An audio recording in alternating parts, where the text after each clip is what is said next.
Let's rock, baby.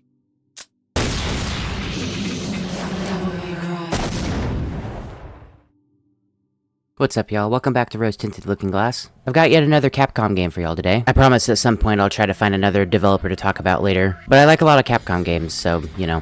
The Devil May Cry series is one that I have a lot of history with. I've played and beaten the good games in this series an uncountable number of times, and even the worst games in the series aren't necessarily bad games, they're just bad for Devil May Cry. Hell, they could even be fun if you're not taking them seriously. I'd argue, though, that the black sheep of the series is actually the first game. It's probably the most different out of the rest of the games in the series. And I've heard the sentiment being shared that there's not going to be another game like this made ever again, just because of how weird it is. DMC1 acts as the first game of its kind to fall into the character action genre. This specific genre has gone through a couple of names over time, with the first one just being vaguely thrown into the action-adventure genre, and then later as kind of a misnomer, the hack-and-slash genre, which I personally don't like as a label for it, or any game of its ilk. And now eventually we reach the character action genre, which works a lot better for it just because you're playing as a character who uses their unique strengths and backgrounds to go through the game and get stronger. Since this is the first character action game in the video game space, there's obviously a lot of weird growing pains here. Things that don't quite make sense for it, and obviously if you're used to playing more modern character action games, then this is gonna have some weird stuff going on that you might not like. Especially considering, if you know the history of this series and Resident Evil, then you'll also know that DMC1 started as some version of Resident Evil 4. And without getting into that game too much, Resident Evil 4 will have its own video way down the line, probably. Certain development builds of Resident Evil 4 kind of became and splintered off their own games. Each of these weird Splinter games kind of had their own popularity and following associated with them. And luckily for me, Devil May Cry was a series that stuck around and actually got pretty popular. I want to take some time today and talk about this weirdness here. It made a pretty big impression on me, and thankfully starting with the first character action game to ever exist means that this specific genre has been one of my favorites since I played it. I make it kind of an active goal now to try to play as many character actions as I can. And yeah, if you've never seen this game before, then maybe you can find a new favorite. I partially doubt that just because it's kind of weird, but who knows, it's definitely cool. And if you're already a fan of the genre, then maybe you can sit back and enjoy the history of it here. We're on a pretty sizable journey today, so go ahead and take a seat, get a bag of popcorn, your favorite drink, and yeah, just enjoy the ride with me, I guess. Devil May Cry.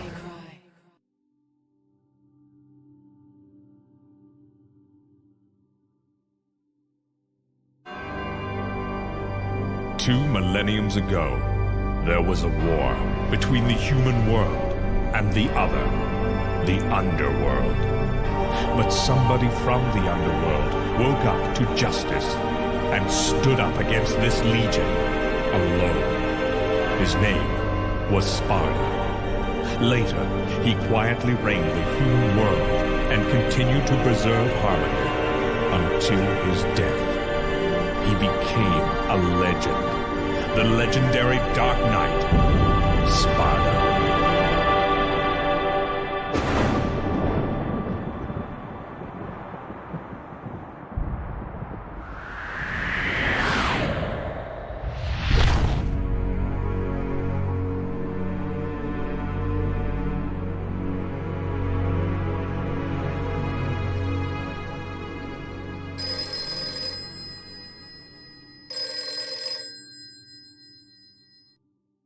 Devil May Cry.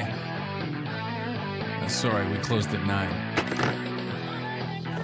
Again, no password. I can't seem to get any real business. Whoa, slow down, babe. Well, what do we have here? Nature calls? It's in the back. So, you must be the handyman who'll take any dirty job. Am I correct? Almost. I only take special jobs, if you know what I mean. You're the man who lost a mother and a brother to evil 20 years ago. The son of the legendary Dark Knight Sparta, Mr. Dante. Well, the way I figure it, in this business a lot of your kind comes around. And if I kill each one that comes, eventually I should hit the jackpot sooner or later. In that case, you should be used to this sort of thing.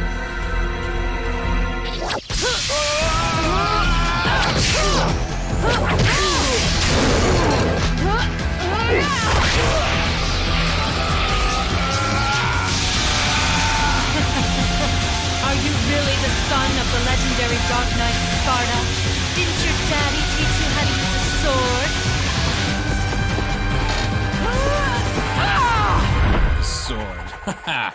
Time to go to work, guys.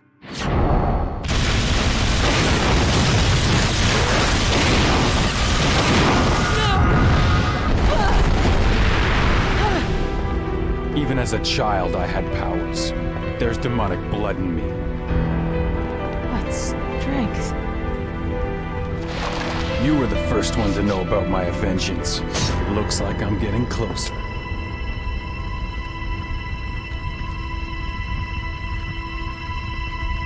It seems that way, but I'm not your enemy. My name is Trish. I came here to seek your help, to put an end to the underworld. What?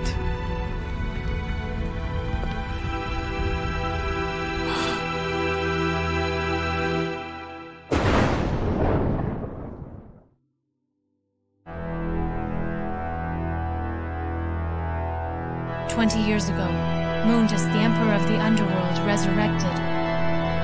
Mundus? Yes. His powers were sealed by Sparta. He's attempting to gain control of the human world once again. He has been preparing to open the gate on Malay Island.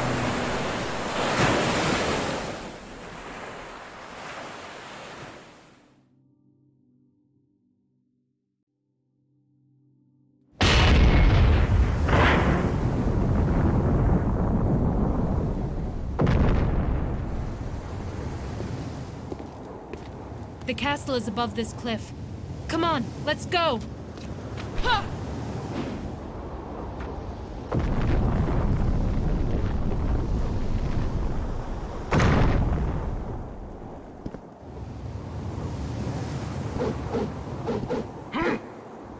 Right, so I'm not really sure how to follow any of that up. I just like the cutscenes, purely from a nostalgia factor. Make no mistake, this game is incredibly campy. It came out in 2001, and it was from Capcom, no less, so if you think the dialogue is weird or stilted, that's because it is. It just comes with the territory.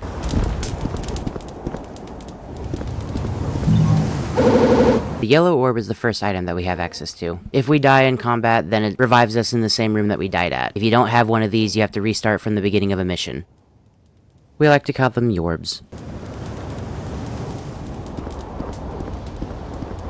DMC1 also has a bunch of neat little secrets in it. Going off the beaten path, like here, will reward you in things like currency or health upgrades. Here I pick up a blue orb fragment, which works like Zelda heart pieces. Collect 4 of them and you get a health extension. Very occasionally you'll get a full blue orb. We also call them blorbs.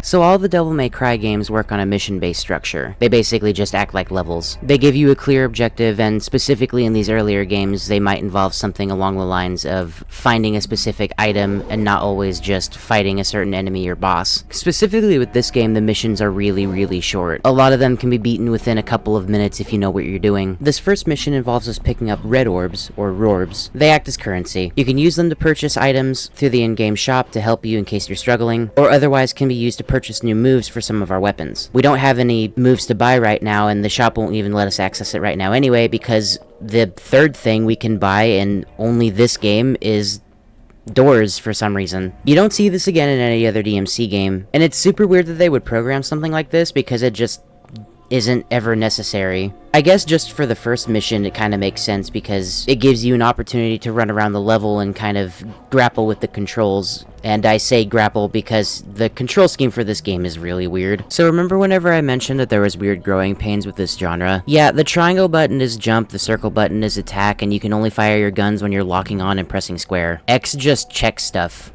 It's super weird and obviously doesn't really fit if you're trying to play a video game like you would expect, just because again this is the first of its kind, so there was some weird stuff going on with even so much as the controls. Even with that being said though, the fact that this started as a Resident Evil game means that it has a really neat horror atmosphere to it.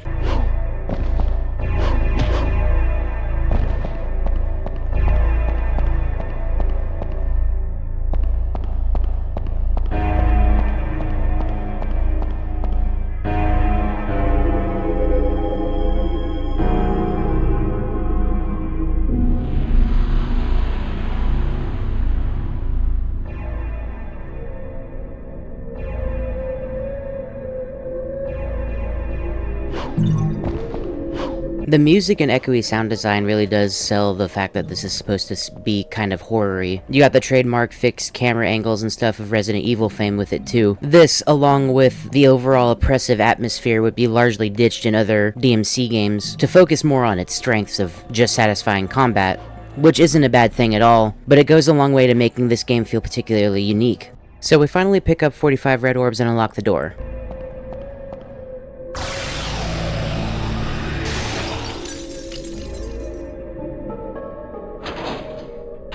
Cool. And in case I forget later, if you stand too close to any of these locked doors, then they'll attack you and take some health away.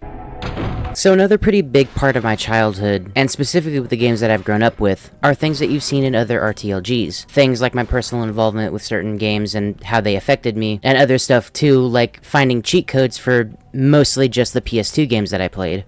But I would like to add a third one, and that would be the childhood trauma section. For my first entry, why the hell do the trees gotta move like that?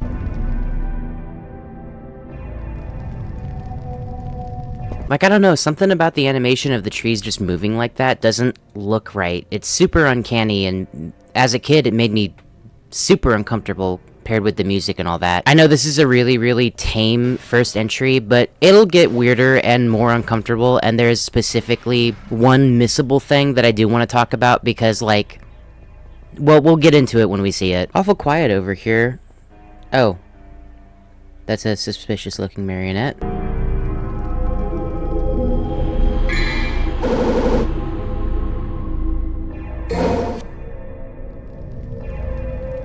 Okay, cool, I guess we have a key now.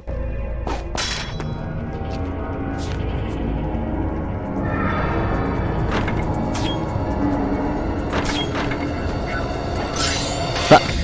Okay, so we're finally seeing some combat now. Pressing triangle without really thinking about it will initiate a simple 3-attack combo string. There's at least 2 delay combos, which is to say if you don't just mash triangle and instead wait to hit the button again before your last attack, it'll have a couple of extra inputs, one of which being this twirly attack, and then if you wait a little longer, it'll be a million stab. Out of the gate, you can also do what's called a high time. I don't actually know if it's called that in this game, but either way, it's a launcher. You'll take an enemy up in the air and you can do an air combo with them. Or, in the case of this game, just a simple helm splitter. In order to do the high time, though, you have to lock on to an enemy first by pressing R1. This will also allow you to use your guns in combat, too. As I mentioned before, you have to lock on first before you're able to fire anything. We'll get a couple more swords later in the game, and these simple attacks are what all of them start out with. When we get our second sword, we'll be able to upgrade it and put more moves on it, and those get pretty cool.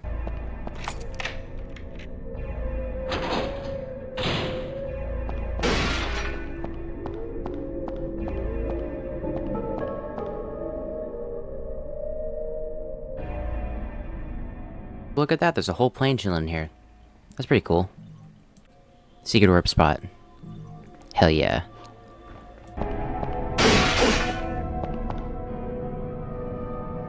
So I don't actually know what these things are called, but they're attack switches. Just wail on them and then they'll activate something in the room. This is the only time it's used as a puzzle, sort of say, just because it's hidden. And I guess that's because once you know about it the one time, if you see it again, you know what to do with it. But they show up all across the series. And I don't know, I thought it was just interesting to mention that they exist and they do stuff. So we take care of this little enemy gauntlet down here and head back up afterwards. We wake up all the marionettes in the plane room, and then head out through the door that we just unlocked.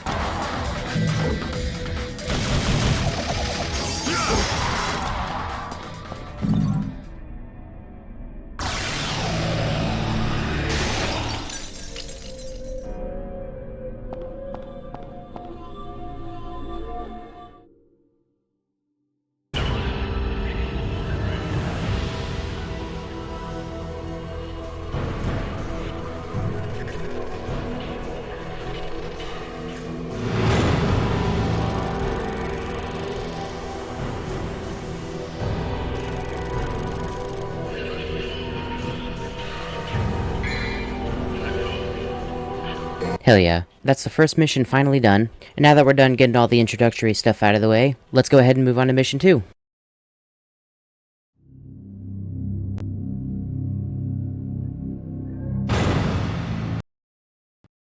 Starting immediately with the fighting this time, I see. Works for me. So we walk to the end of this hallway and...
Yeah, fuck you, sword, you're mine now. So the description on Alistor wasn't lying. The attack speed of the weapon isn't immediately way faster. It's not any faster than Force Edge, your starting sword. But in case it wasn't super clear from the cutscene that was just playing, this weapon does benefit from being super fast, basically. But only really in one aspect, and we'll get to that whenever I activate it.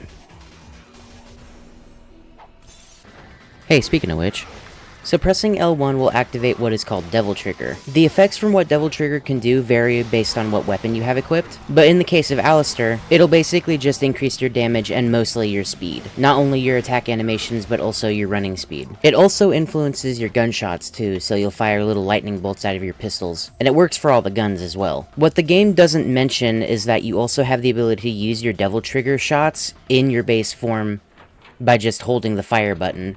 It takes a little too long to actually viably use, but it's kinda cool. But later games have this system done just a little bit better anyway. Why is a shotgun so easy to miss in this game? Like, I feel really bad for people. It seems like something that could be easily missed. Oh yeah, I guess I should talk about the shotgun. It's a shotgun. It does exactly what you think it does. Huge close range damage and aggressive fall off from further ranges. And actually, now that I'm thinking about it, it's kind of super weird that even though this game spawned from Resident Evil, there's not any ammo mechanics. Like, I know if you're a modern DMC fan, it would kind of be stupid to assume that ammo would ever be a consideration in these games, and that's fair. But just in terms of its origins, I think it's kind of interesting that they didn't bother with an ammo mechanic of any kind in the first game. I guess to balance that, all the guns do some pretty low damage, so there's that. A lot of the times they're kind of just for setup or dead air tools. The pistol's good for enemies that are far away or you can't really reliably hit with your sword. And the shotgun at close ranges can get enemies away from you if you decide to blast them in the face. So I mean, at the end of the day, it's not a bad system, but it is, again, really weird just considering the origin of this game. Speaking of weird Resident Evil leftovers, there sure are a lot of locks with keys that need them. Awful weird to find in an action game, of course. But it's these little breadcrumb trails that you don't have access to just yet. I guess the other part of the horror aspect of this game is just its mystery. Trying to figure out where everything goes. It's not like a super important thing just because the mission tells you what your goals need to be before you start them, but even still, if you're playing this game for the first time and come across something that's foreign to you, it's like, oh yeah, well, I'll keep that in my mind for later. Ow, I told you the doors bite. So another weird tiny thing that I really like, depending on what weapon you have equipped, will change the sort of silhouette around your screen to whatever element the weapon has. So obviously for Alistor you have lightning going around, and I don't know, I just think that's kind of cool. It changes for the 3 primary weapons that you'll be using through your playthrough. But I don't know, just kind of a cool, neat detail. It's like I made a whole video about how cool Capcom is for making proper weapon respect or something. So we whack this back, open up the hatch, and fall down here, and hey look! We're back here again. Interconnected maps are always cool, and I know Resident Evil is a big proprietor of those, but they're just cool in basically every game that they're in. Being like, oh, that's where this leads. Like, I don't know, that's always cool to me. So we try to leave again, but oh no, we're trapped.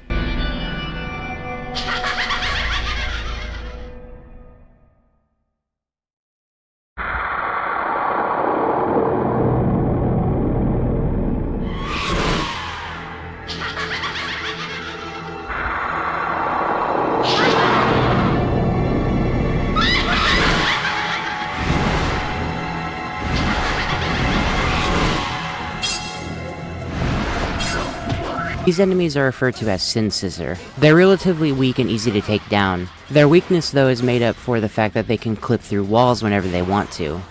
They're kinda ghosts, they can kinda just phase in and out of stuff. Timing an attack just right will cause them to parry their scissors with your swords and have them fling their scissors out of the way, leaving them open for an attack. You can kind of just get by wildly swinging and knocking their scissors out of the way, and then from there it's as easy as just hitting them in the face a couple times and then they just go down. There's a mini-boss variant of these enemies that is a lot more aggressive and way harder to take down, but anytime you see Sin Scissors or Sin Scythe, it's not really a huge deal. The enemy variety in this game specifically is also really cool. I'll talk about the bestiary more later whenever I show it off, but basically all the enemies have their own little functions and weaknesses that you have to pay attention to. Especially if they're particularly problematic, it might be imperative for you to focus on the weaknesses of the enemies and really use that to your advantage. And I guess thematically it makes a lot of sense too. I mean, somebody who calls themselves a devil hunter would probably have a bestiary around that let them know what the creatures they face do and how to take care of them. But for some reason in this game it seems like it's particularly important. We'll just call it another weird Resident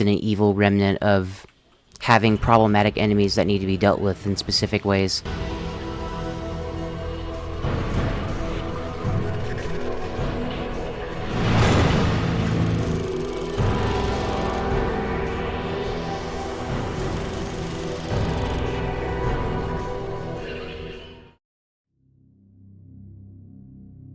So real quick, we're going to take a look at the shop section real fast. While in any normal scenario, I would implore you to pick whatever option sounds good or one that you're familiar with if you're a returning player. I will say that if you have no idea what to buy and you haven't gotten it yet, probably get Stinger as soon as possible. It's a really simple, really effective gap closer. And it's so pivotal to the movesets in Dante in all of these games that I kind of feel like it just needs to be a part of the base moveset again. All the games you have to buy it, and I just kind of feel like we should stop needing to buy it. Like, I don't know, we know how it works, and it would be best if it was just available to us from the get-go, because I miss it every time I restart a new playthrough in any of these games. But yeah, anyway, just pick it up and use it, it's good.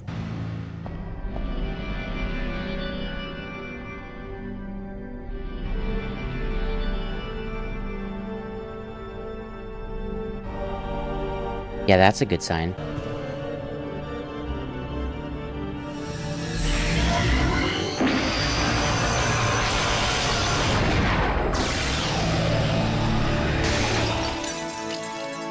Cool, I guess we go that way then. Big bridge. Very cool, very pretty.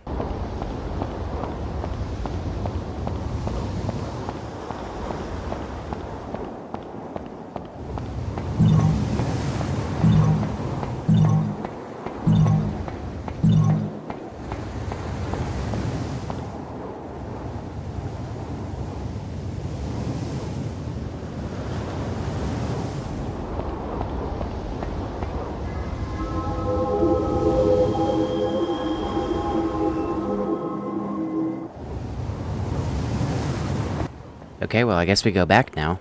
Bridge jump scare.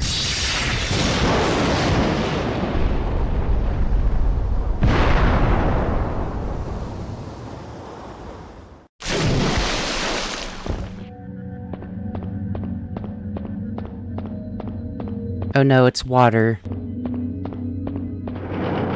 Oh no, it's boners. So this room is the only one that acts like some sort of timer whenever you're in it. I'm not entirely sure why, but I mean, you don't really have to worry about it so much. Just obviously don't spend 10 minutes in here. Best course of action in here is simply take out the shotgun and blast the Sargassas as fast as you can. You basically have to aggro them first before they get their hurt box turned on, which is their only real defining characteristic. Just aggro them, pop them twice, and then jump back up through the weird light shaft thing.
Surprise. I hope for your sake you got something inside that big body of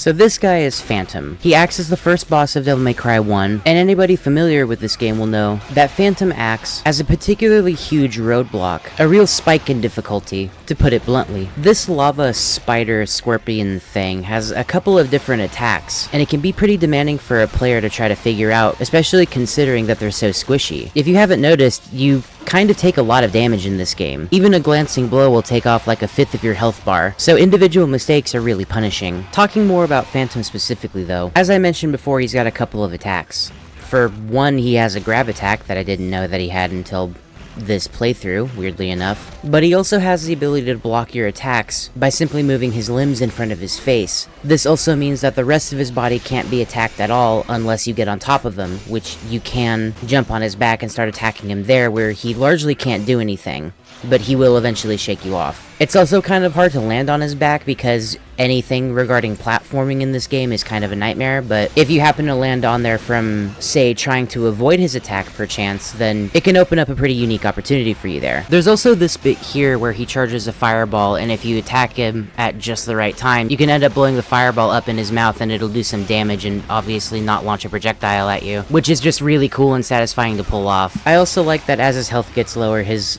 lava gets cooler and kind of turns into obsidian. It's really neat.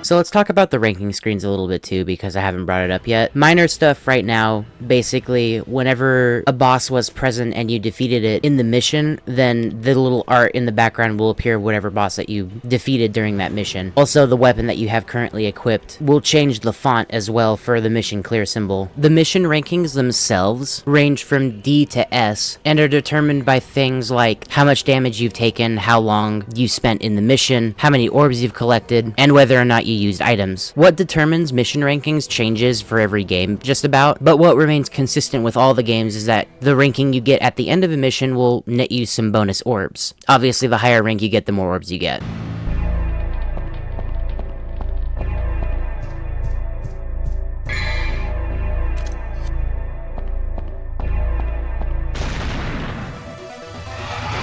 Oh shit, he's still mad.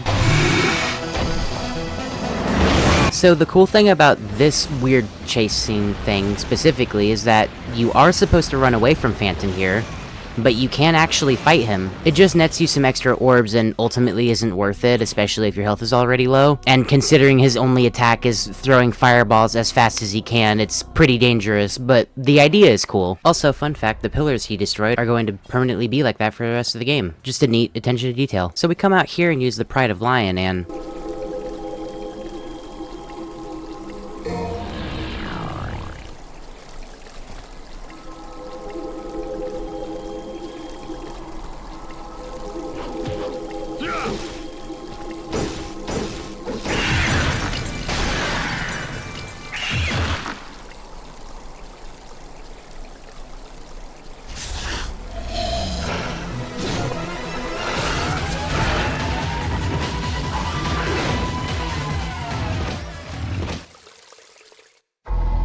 Ow. Okay, so first thing first, try to side roll that opening attack because it just happens partway through the cutscene and it is going for you. These enemies are known as Shadow, and if that blindside attack wasn't evident enough, these enemies are kind of super brutal. They're basically mini bosses, and having one hard fight right after the other is kind of super daunting, so let's break down this enemy real fast. Shadows are known typically for being super evasive. They're really hard to hit with your sword, and when you finally land a hit on them, they'll end up just immediately retaliating any melee hits. You instead have to try your hardest to shoot them with your guns until their little core pops out, and then you can start wailing on them with melee. Do this enough times and eventually they'll go into a suicide explode mode where they try to grab you as hard as possible, and if they do, then they'll end up likely killing you with the explosion. When you see them turn red, just avoid them by getting on top of ledges and making as much distance as possible. The game, of course, doesn't tell you any of this, and you kind of just have to trial and error your way through it to figure out what's going on with this enemy. Unless, of course, you consult the bestiary, which, again, we'll get to eventually.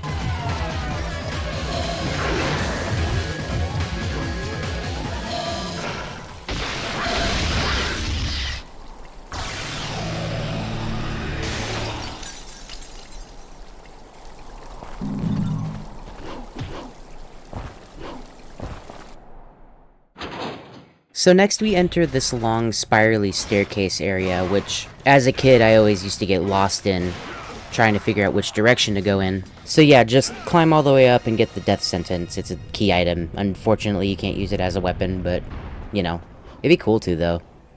I always imagined trying to swing this thing around as a real weapon, especially as a kid. And, like, I don't know, I think it would just be neat to have that as, like, a thing at some point that somebody could make as, like, a mod or something. There's a couple of key items that have the same description of can't be used as a weapon, and I do the same thing with all of them. So we enter the bedroom, suspicious mirror and all, and we go in here and stab the statue.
This stinking hole was the last place I thought I'd find anyone with some guts.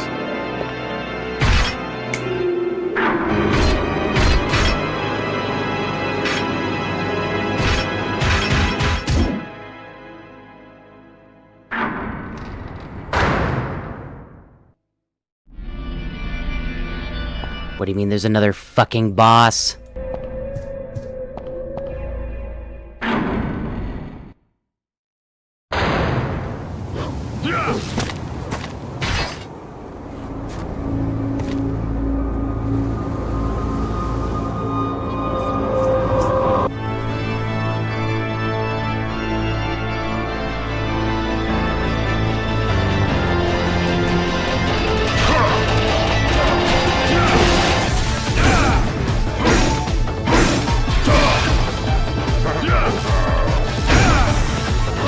So this is Nello Angelo. Like any good rival swordsman fight, he kind of acts as like a mirror to the player. Most of his moves are taken directly from your moveset, and as a result, there's kind of a lot of neat interactions you can have with him. He can not only block your attacks, but you can also parry his incoming strikes. Do this enough times consecutively and you'll leave him open for a melee combo. What's also really cool, if you decide to use your devil trigger, the augmented speed from Alistor will make it to where you attack much faster than him, and more importantly, much faster than he can retaliate. See, attacking his block enough times will mean that he'll retaliate with an attack to stop you from pressuring him. But using Devil Trigger here will basically overwhelm him and make it to where you can just wail on him as much as you want to. That being said, you do have to time your Devil Trigger accordingly, because if you get it to an opportunity where you break his block but then he's ready for an attack, it means you won't have enough time to connect with him before he still retaliates, so there is still some thought involved and it's not just mindless wailing. Overall, this fight specifically is pretty simple, but the presentation of it is super cool. He teleports all around the huge stage that you're fighting him in, occasionally throwing projectiles if he's too far away or closing the distance with his own version of Stinger. Even still though, having a third boss back to back to back is really brutal at this point, but maybe by now you get the point that this game isn't necessarily fucking around.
So we entered into the next mission to find our inventory being opened by the game itself, telling us basically that we're on a time limit now.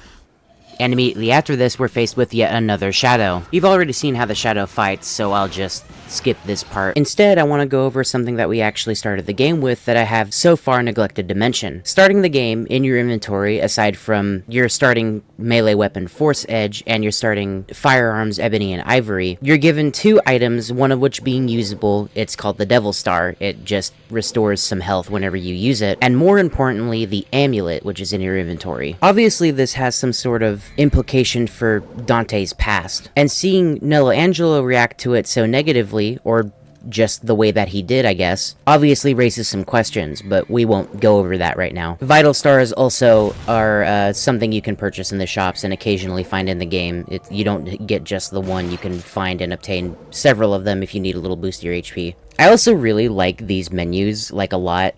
I don't know, it's got the weird sort of foggy filter that the end mission screen does, and obviously being able to see these weird sort of hyper-realistic models of the weapons spinning into place, and if it's a gun, then it does like a test fire, is super cool to me. It sort of further propels the game's weird style, even with something so mundane as just the items that you have access to. And with that being said, this is probably the shortest mission that we get to play in the game. Just jump down here, go through the weird lion door, and then the mission's done. It's that simple. I guess the challenge comes in from trying to fight the shadow, and if you're really bad at fighting them, then it can probably eat away a lot of your time. But considering I've played this game so much, it's mostly a non-issue, and we just get through it without any problems.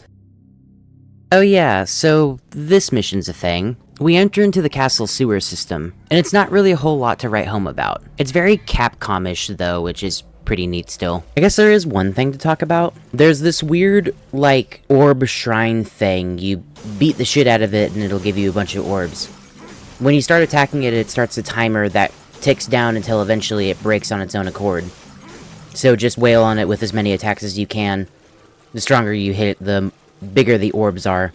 These are kind of dotted all across the game, and they start in this mission specifically, but ultimately, it's not like a big deal. I kind of find the orb payouts for these, whatever they're called, to be a lot better in other games. I just feel like they're not very worth in this game, but they're free, so, I mean, whatever, oh well.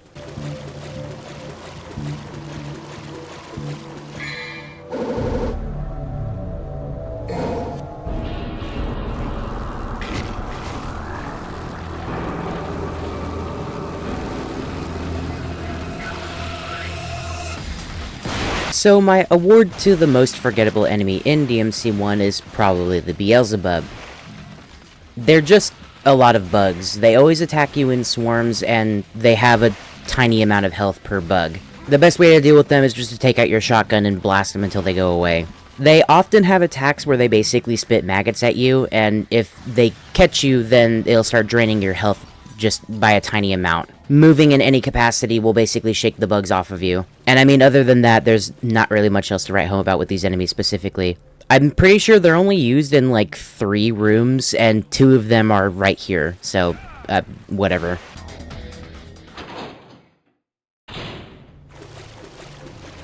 So we enter the next section of the sewers, with the only thing being different being a lighting change. At the end of the hallway is this enemy.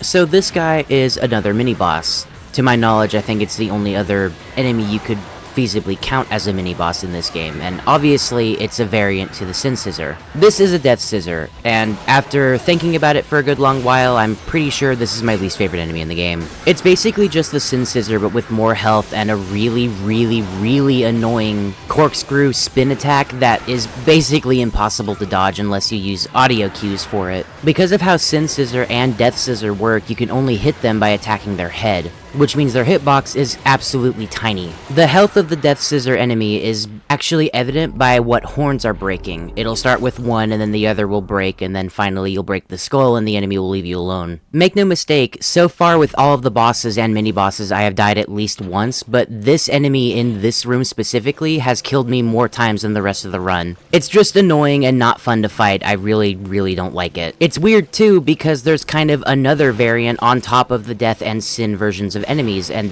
those are the Scythe variants. The Scythe versions of both of these enemies are much easier. The Sin Scythe is easy simply because they don't block as often and you can basically just shotgun them twice and they'll die. And solely, the Death Scythe is much easier because it doesn't have that stupid corkscrew. We'll see later on whenever we fight one. Instead, they have these weird, like, magical ethereal pillars that'll propel you up in the air. But widely speaking, they don't do anything other than inconvenience your movement. It's not even like a big issue. You can just jump or attack as soon as you get thrown up in the air, and then it just doesn't do anything for the enemy. So yeah, after finally taking this guy down, we go ahead and get done with the sewer. I don't know why I had so many negative things to say about it. I guess I just don't like this level, I guess.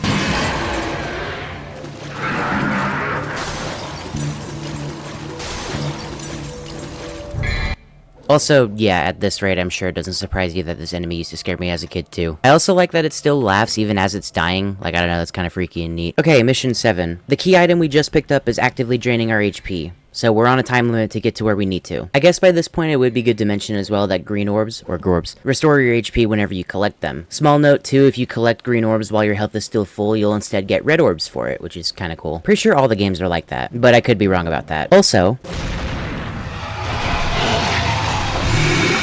oh my god, dude, lay off, what is your problem? So we exit the sewer now, and we need to get back to the bedroom as soon as possible. One neat and really convenient thing about this area specifically is that this pillar will shoot all the way up. From there, all you have to do is fall halfway back down and you'll reach the bedroom again, so you can get here within no time flat.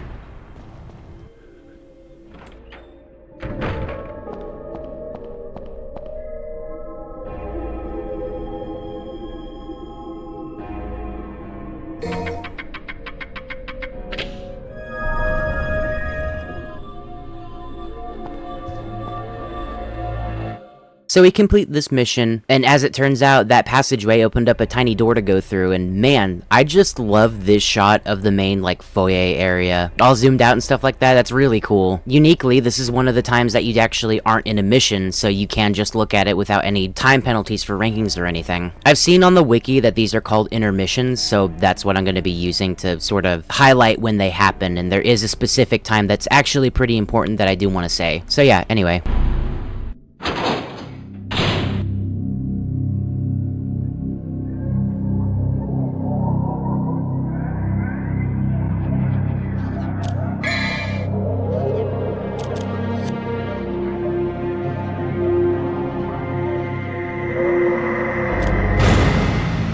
You only see this room once in your playthrough, so take a look. Pretty cool.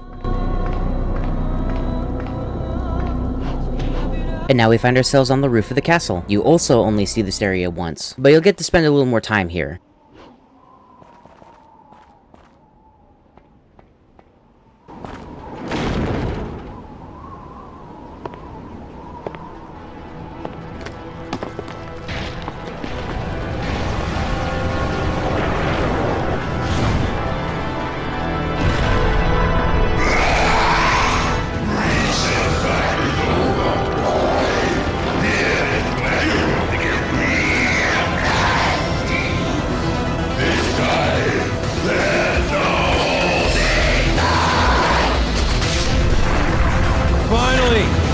Getting tired of playing your childish games.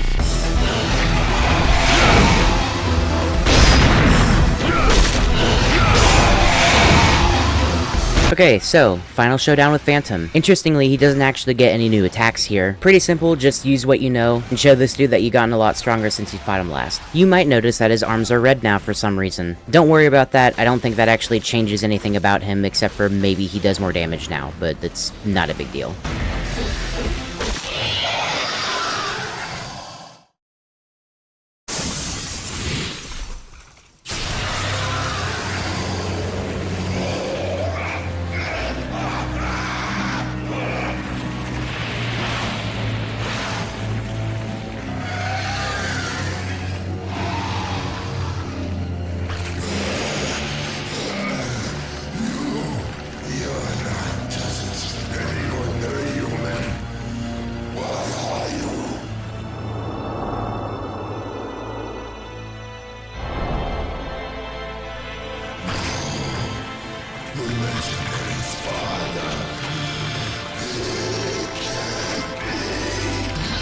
You're right.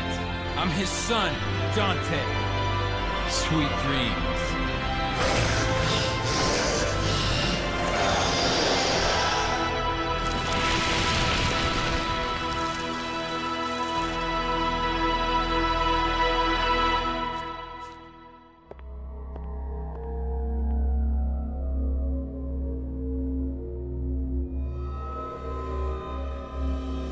Defeated the Phantom.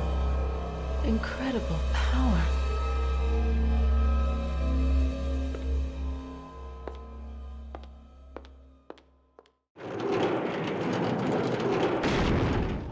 Neat. So with Phantom out of the way, we can go ahead and progress again. Go through the grate, drop down here. And oh hey, grenade gun.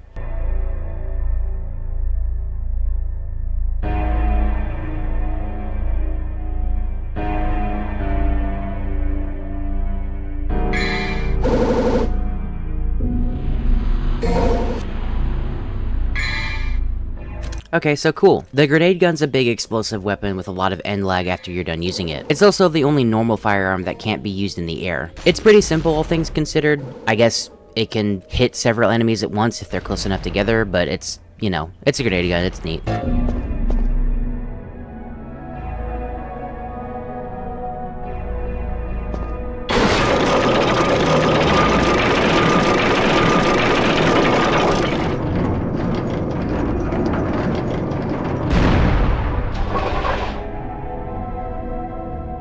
Sick, we lowered the drawbridge, let's get the hell out of here.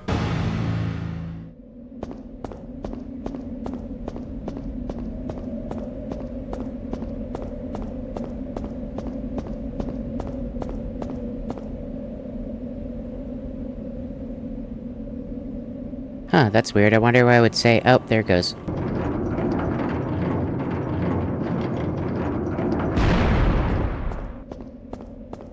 Guess we're not going back that way for a while. So two things. Going behind this monolith thing reveals a secret item. Just press the check button behind it and you'll find a Devil Star. These, like Vital Stars, will recover Devil Trigger gauges whenever you use them.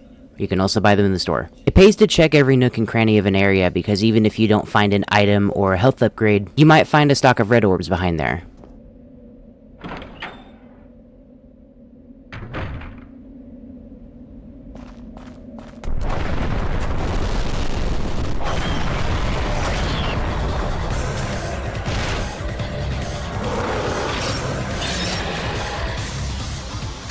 These enemies are referred to as blades. From this point forward, they're going to be probably the second most common enemy in the game. They won't outright replace marionettes necessarily, but I still find it kind of interesting to know that they're going to be really common enemies from this point on. The only thing that's really noteworthy about them is that they're probably the most aggressive out of any of the normal enemies that you'll face. Like to the point where you should probably expect some sort of opening attack before you get the ability to do anything else, which is as easy as just dodging them or jumping over them or whatever. I didn't even know that there was a variant of blades in this game called assaults. As far as I can tell, they don't really do anything different except for maybe they just have a slightly different color, but I literally didn't even notice it until I checked the bestiary, so I guess it doesn't really matter too much. Similarly speaking, the marionettes also have a variant called a Bloody Mary, which are the red ones. I think their only defining feature is that they have a grab attack, which you'll see a couple times in this playthrough. You know what's also very Resident Evil? Going into a new area and seeing a bunch of locked doors with weird ornate keys that you need for them. Which is what's going on now. This sconce here doesn't react to anything that we do to it, so I guess we'll just have to come back later. The shields over here also don't do anything, and neither does the door in the center. I guess it's not hard to figure out where you have to go, you just follow the little blue fires.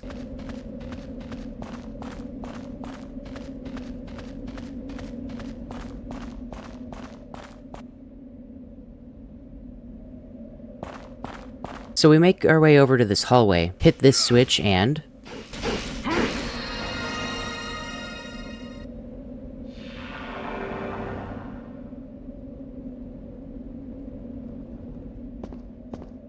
oh good, DMC platforming. Yay. So if you're familiar with this franchise, you might understand that there's one instance of these in, like, every DMC game. And I don't think they're ever fondly remembered, necessarily. At worst, they waste your time just because of how the weird jumping physics works in all of these games. And at best, they're easy enough to be inoffensive. There's not really any stake to missing a jump necessarily, you just kind of waste time, which, I mean, I guess if you're going for S ranks or something, but usually the time wasted isn't very much. Couple that with the weird dedicated jump angle that you have, and like the lack of a drop shadow for instance, and you can see why this isn't a good platformer game. This is certainly not the worst offender of it. As the series goes on, we'll be able to see more and more of these weird platforming things you have to do. And yeah, none of them are particularly great. Also, I understand that the bridge had a platforming puzzle back whenever we were in the castle. The broken segments of the bridge... What? The broken segments of the bridge turn into basically little floating timed platforms. And I'd actually argue that that part is worse in terms of platforming than this right here. But whatever, they're all kind of eh.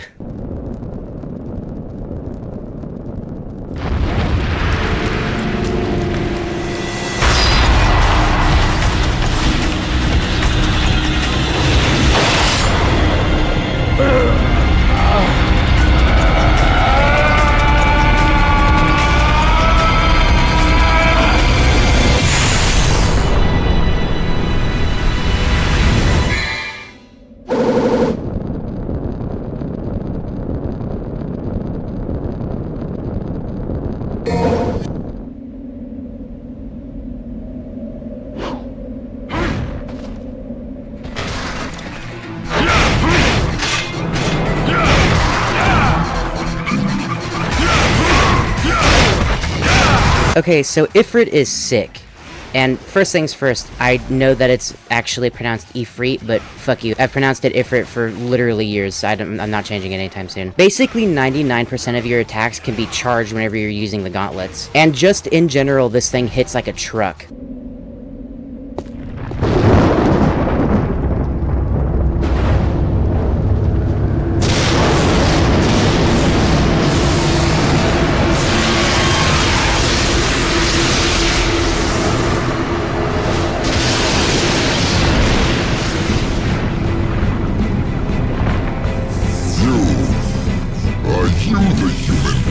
Son of Sparta who challenges the darkness for this.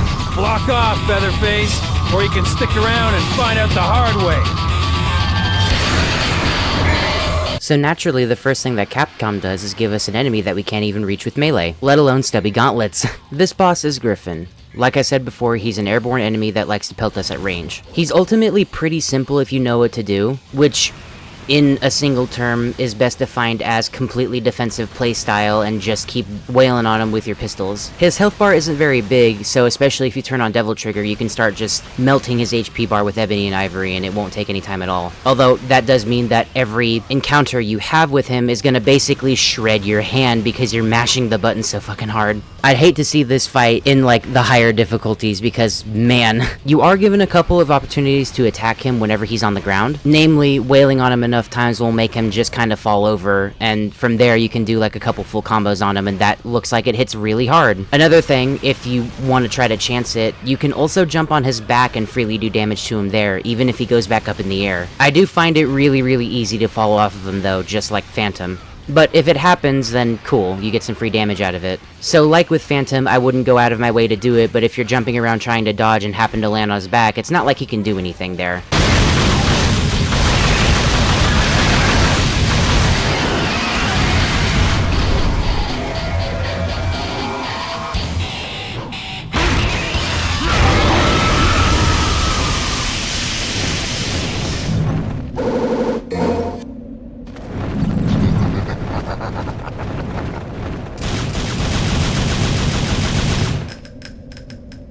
Oh yeah, so this is also the first boss that doesn't have any cutscenes playing after he's gone.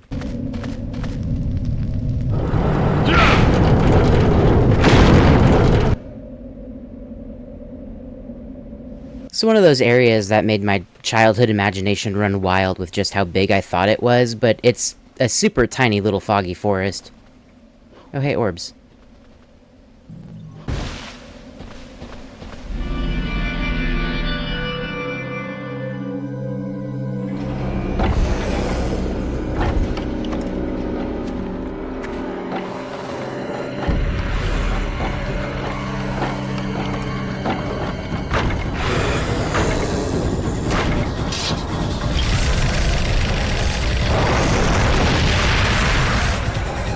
So, fun fact, I lied again.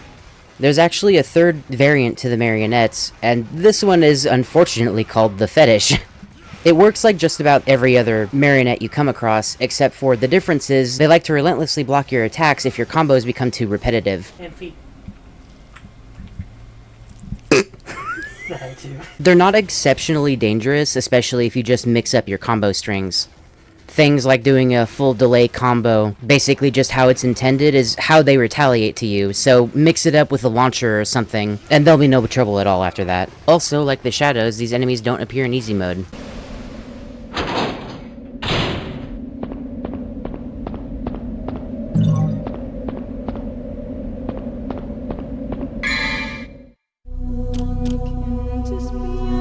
So yeah, you might notice now with the shop, there's fire in the background along with the lightning, and that's because we have Ifrit now. Having Ifrit equipped or otherwise in our inventory will also change little things about the UI and stuff too. Also, now that we have Ifrit, going to the shop will reveal to us that there is a new menu option for it. Of course, it's a new weapon type, and spoilers, it's the only other weapon type in the game. In fact, I don't know if calling it a type is even fair.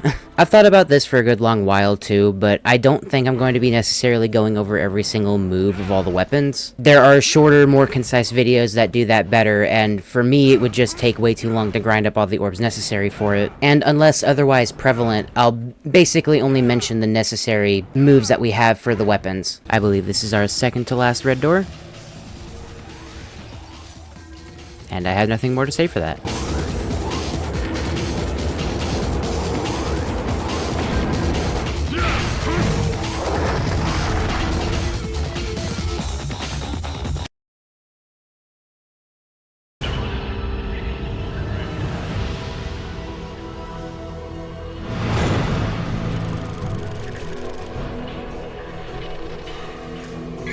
So, funny thing about this save screen for a minute, in case you can't tell, I'm playing this currently on an emulator. That little section where it has the time, like game time displayed on it, on my original PS2 save file, I actually looped the timer, which means I spent like over 100 in-game hours in DMC1 just by itself.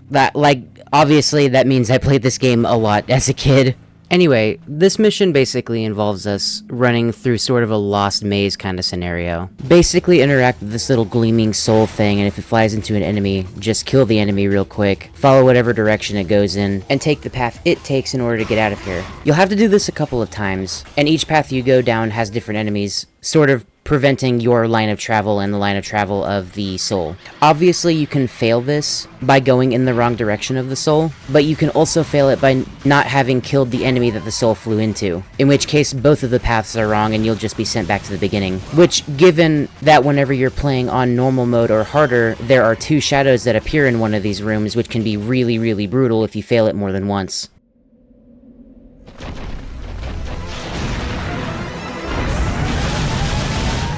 What is up with this game and mean off-screen attacks? These enemies are called Cyclops, which is kind of a funny name for a spider enemy. They both look and fight exactly like Phantom, just kind of mini-boss versions of them, and this is the only time you see them in the regular gameplay. Not really much else to say, they're just Phantom with lesser health bars. Also, what is this guy doing? Do you want to talk about it? You alright?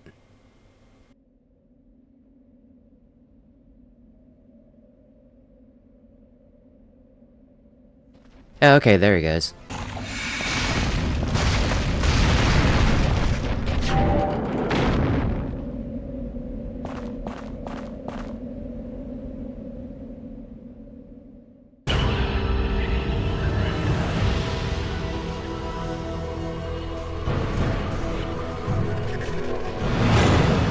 Can I get like an S rank at least once, please?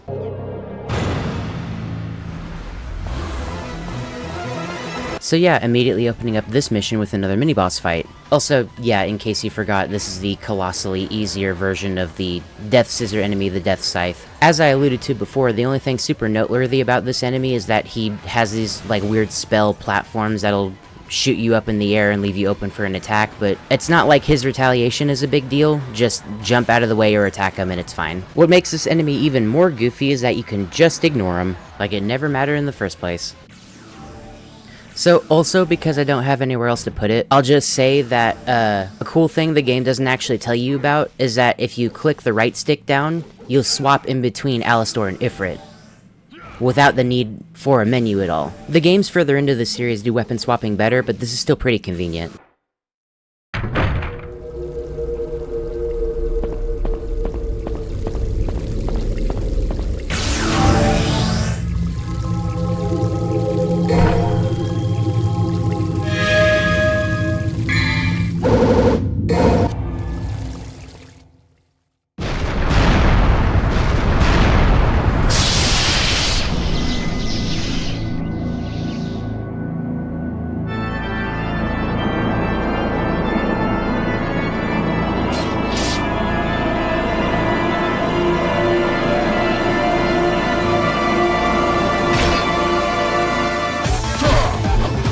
Okay, so, Nella Angela rematch. There's nothing super different in his moveset this time around, he just has a couple more of your attacks basically, but what is pretty noteworthy is what we bring to this fight actually. The sheer power of Ifrit here means that even our charge attacks can break his block. I really like that in this fight specifically. They pit you up against a swordsman after you just got fire gauntlets. But instead of forcing you to use Alistor, you can use Ifrit if you want to. I mean, sure, you have to adjust your strategy a little bit, but if you want to throw hands with a swordsman, you absolutely can. And you're not punished for it, which is just neat. I mean, ultimately, Devil Trigger is Devil Trigger, so just use that if you feel like you need to.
Oh, okay.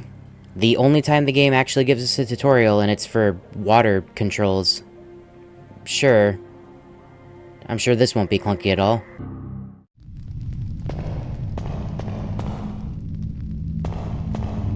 I don't know why, but the one thing that really reminds me of Resident Evil 4 about this game is this brick texture in the background. Like, to me, that's an unmistakably Resident Evil 4 texture, and I don't know how else to describe it. Like, am I crazy for saying that, or do y'all feel the same way? I don't know. Wow, that sure is a whole pirate ship. Huh, well, let's go ahead and take a look real fast. Oh, okay. Oh god, the controls are reversed. This is weird. Okay.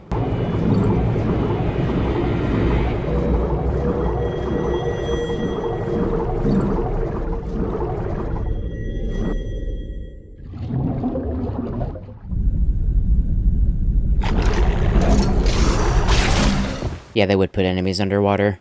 We don't have any ability to fight them yet, so we're just gonna avoid them anytime we see enemies that we can't reach. The only enemies you'll find underwater are the blades, and maybe assaults, I'm not sure. But their only attack is firing their nails at you, which you have a dodge mechanic underwater. It's relatively easy to avoid, just kind of keep an eye on them and listen for them firing their claws. Oh wait, never mind, there are two enemies that fight underwater. It's the blades and or assaults, and then also the Sin Scissor. We'll see them later, don't worry about it. Also cool, we just got the needle gun. This is probably the only weapon you absolutely don't need to pick up. It's just completely unnecessary for the most part. Unless, of course, you're going for completion, which will involve you fighting enemies that you can't necessarily run away from. And when we get back underwater, I'll explain how the needle gun works. But yeah, I really like the ghost ship. Like, I don't know, this environment's just really cool to me, and it's super unique for a DMC game specifically. I think it being tied to the water mechanics means that the ghost ship can only really be a thing in DMC 1 because, like, the underwater combat, if you want to call it that, isn't necessarily conducive to a character action game in any capacity, period. But the atmosphere of this area and being underwater specifically in this game is super memorable to me.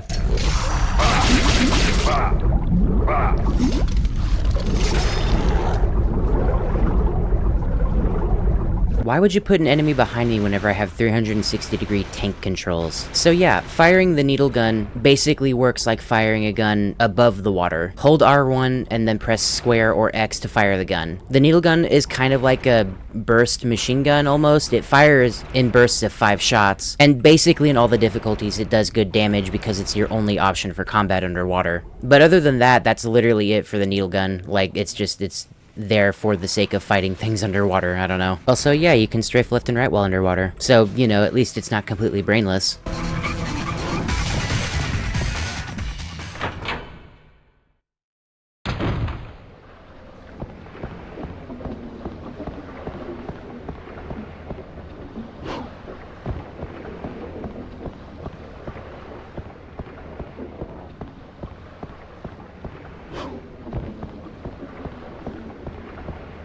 You know, I bet the model artist was really proud of this ship. Good for them. It's a cool ship.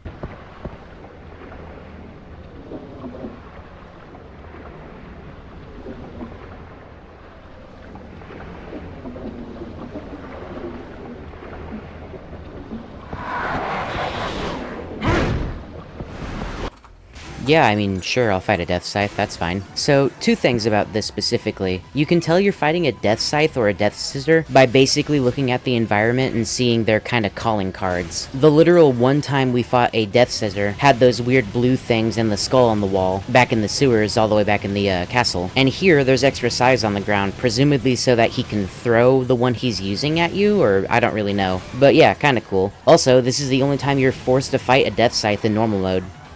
The other ones can just be ran past. It's kind of really goofy looking.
Okay, cool, time to shred my arm again. 2 new things for this Griffin fight. 1, he'll have this bird kinda lock onto you and throw you up into the air really hard, but it doesn't do any damage to you, so it's whatever.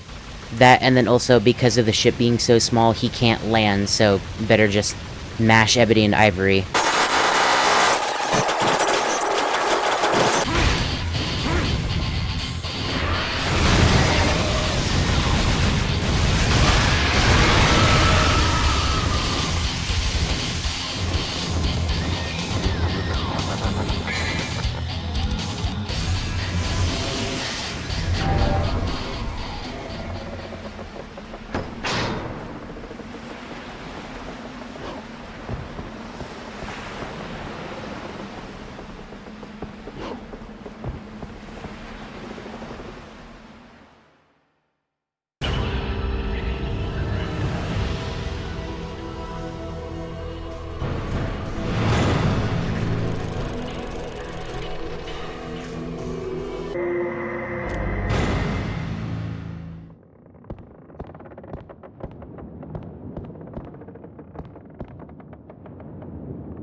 So despite the serious tone of both the music and the cutscene that just played, you're not actually timed here in any way. You're free to just go throughout the ship now that it's sunk. Very occasionally you'll be blocked by assaults that are just in the way. And yes, the weird demon doors can still grab you when you're underwater.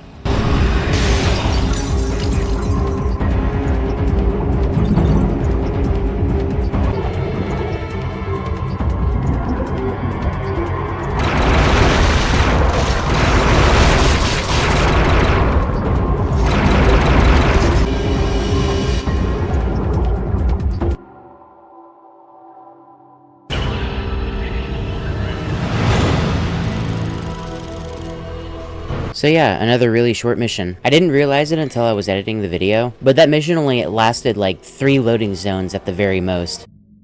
Oh hey, the second intermission. So this specific little bit of the game is really interesting to me. Let's go ahead and enter the ship again, since we just have that option all of a sudden. If we navigate all the way back up to the captain's quarters, we can interact with his body.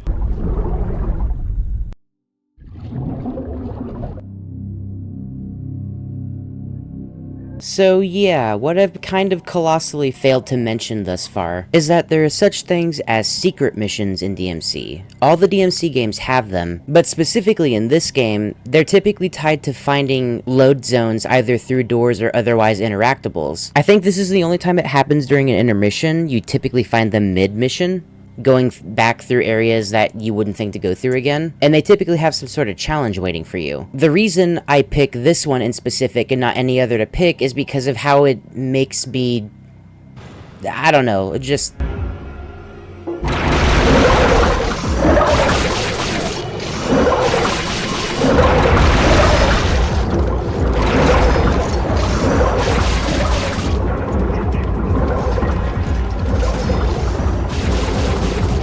So, you know, like the eel in Super Mario 64, and specifically most of Dire Docks is like kind of childhood trauma for a lot of kids. I have a somewhat particular fear of water in a lot of like retro games especially, but I wouldn't necessarily call it like thalassophobia or anything. I think specifically as a kid I was a lot more prone to just having weird innate fears that I didn't know that I had, of things that just kind of made me uncomfortable. Which, I mean, obviously the fucking trees in the beginning part of the game were weird and kind of scary to me. But the thing specifically with this secret mission, well, I mean, just look at it. I didn't know retroactive childhood trauma was a thing, but like looking at this secret mission makes me think that I would definitely be scared of it as a kid. So I guess it's kind of a good thing that I only discovered it relatively recently.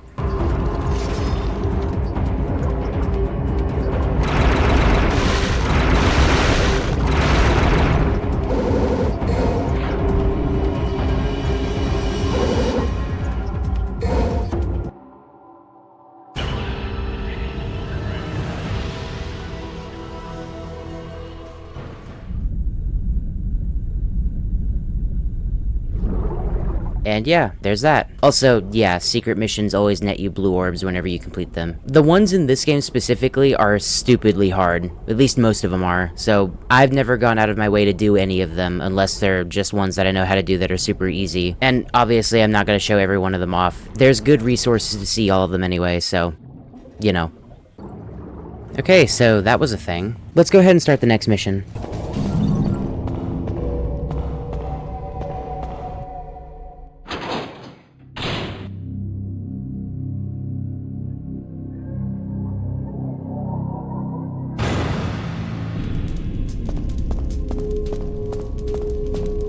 Right, that's a good sign.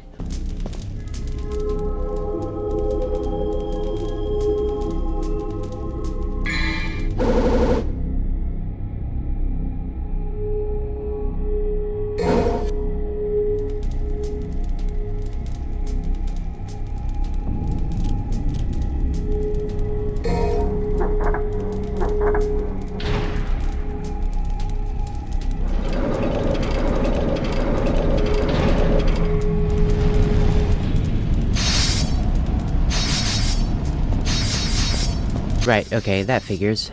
So thankfully the spikes don't do very much damage at all, but obviously if they get you in a stun lock, then it can send you back towards the wall, which will obviously hurt some more, but also sorta just resets your progress. So just pay attention to the intervals of the spikes going up, and you'll be able to pass it no problem.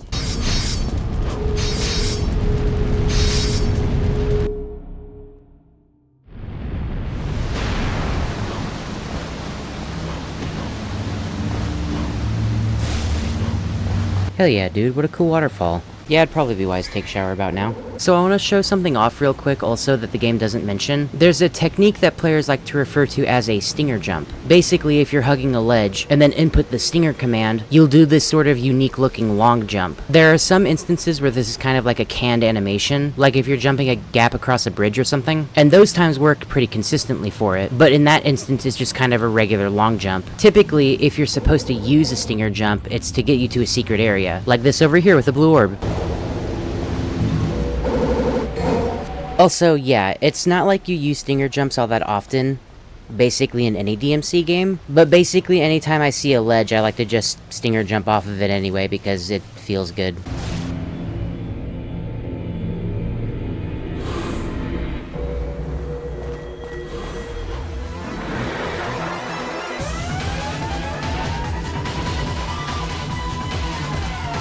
Oh good, more Death Scythe.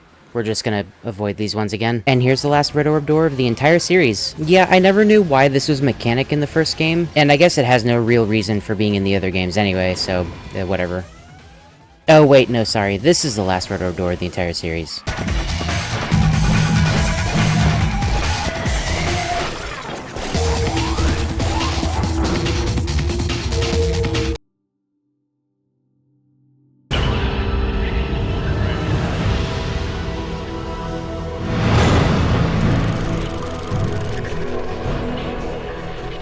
Oh yeah, also, completing a secret mission also gives you a star on your save screen, which, yay.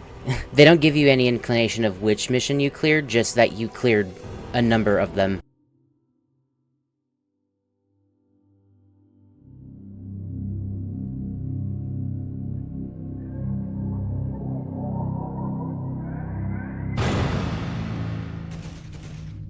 Okay, so now we can finally double back and see what the shield does to both of those doors. And yes, the emblem shield does work on both doors, on either side of the hallway.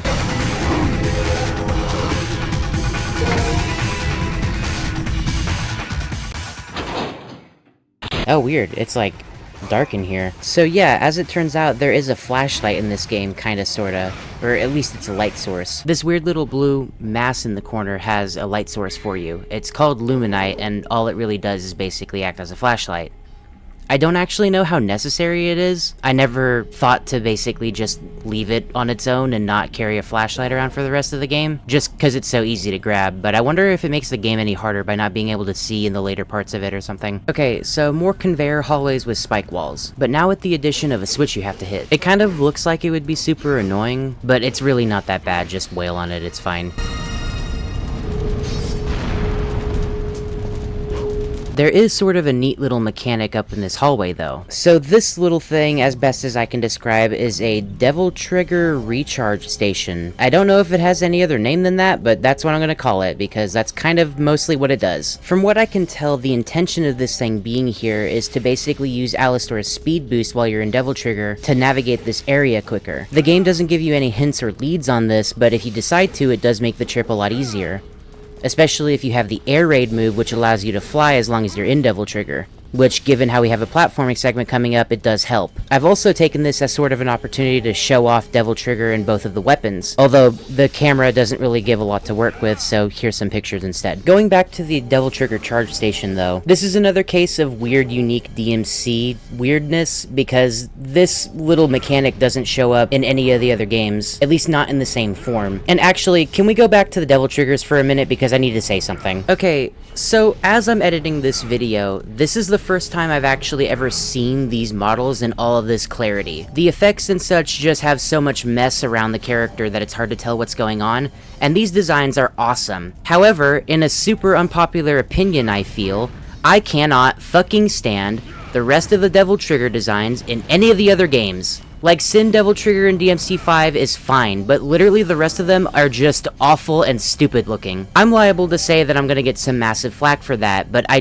never liked them. I don't get it. The other characters' Devil Triggers look fine in the rest of the games. Specifically, Virgil in DMC3 looks great, but like, even in DMC3, Dante looks just fucking stupid to me. And DMC5 Dante's regular Devil Trigger is just DMC4 Dante again, complete with this stupid fucking chin stabby. Now, let me backpedal a little little bit, because if you like the designs, that's fine. I just can't stand them for I don't even know why. Like, the designs in the first games kind of look like haunted armor, which definitely doesn't look like anything demon related. But it's cool to me, and I just can't get behind whatever they did in the next games for whatever reason. Ultimately, it's a stylistic decision, right? It's something that is up to the person to prefer because it's a design thing, it's an art thing. But part of me feels crazy because I feel like I'm the only one that absolutely hates how these dudes look. Right. Anyway, sorry, we'll go ahead and get back to the main game now.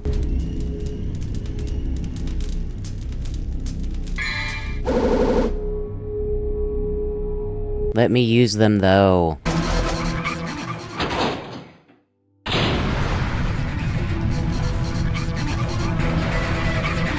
Okay, so other than it being nighttime right now, let's also not forget that we can go to the other side of the hallway and use the emblem shield still.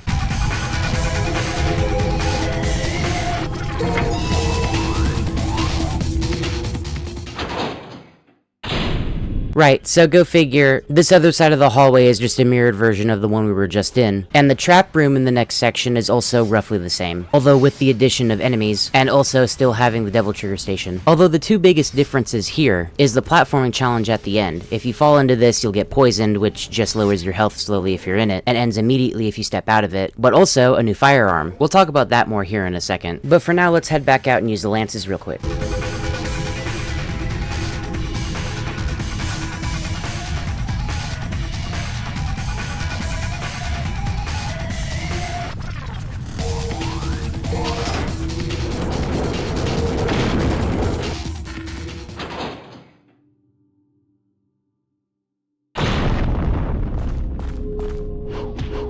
Did somebody say boss arena?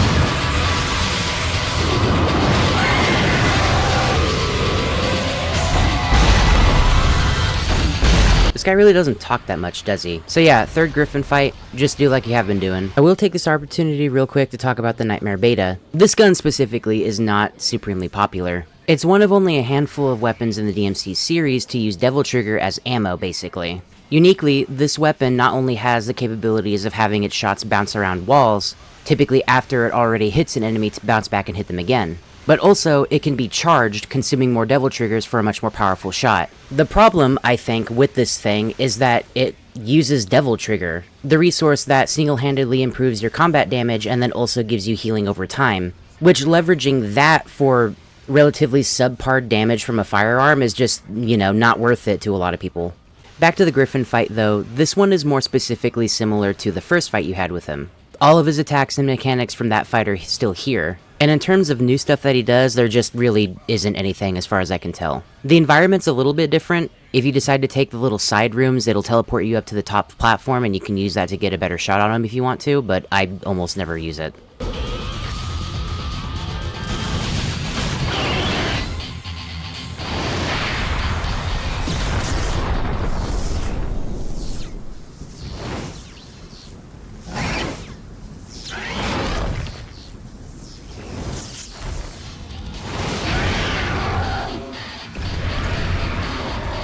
Except for, wait, no, I lied again. Actually, he has a second phase where one of his wings gets clipped. Here he has a couple of different moves. He likes to basically use this thunderstorm attack that protects him for a little while and then also sends lightning bolts towards you. Also, obviously, he can't fly anymore, but will try to distance himself from you still. Ultimately, though, if you can still get close to him and use melee, that's going to do a lot more damage than using the firearms. But if you want to, you can still just hammer away with ebony and ivory and it'll be fine.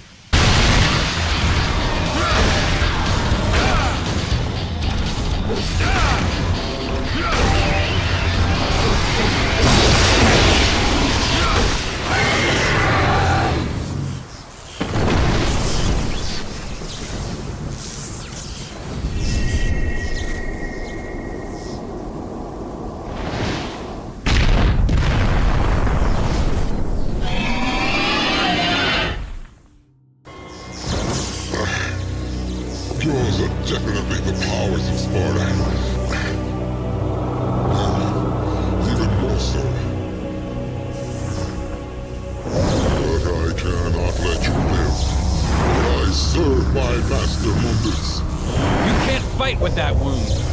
Mighty is the power of Mundus.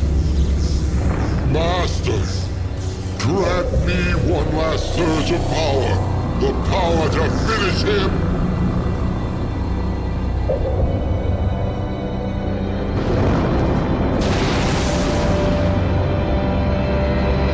Master, Mundus.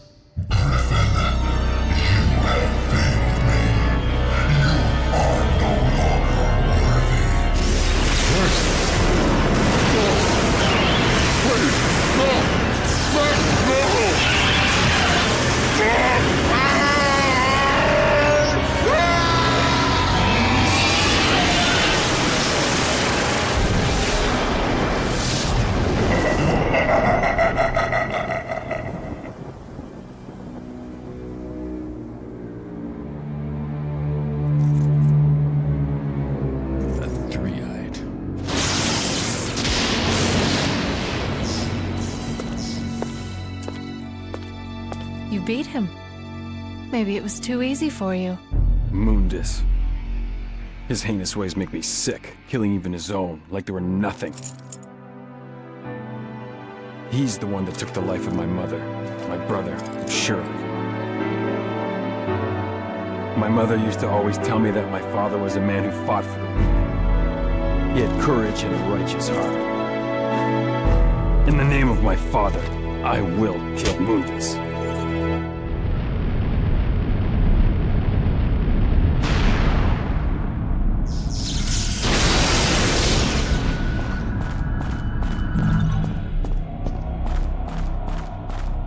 And yeah, that's the end of Griffin. Also the end of this mission.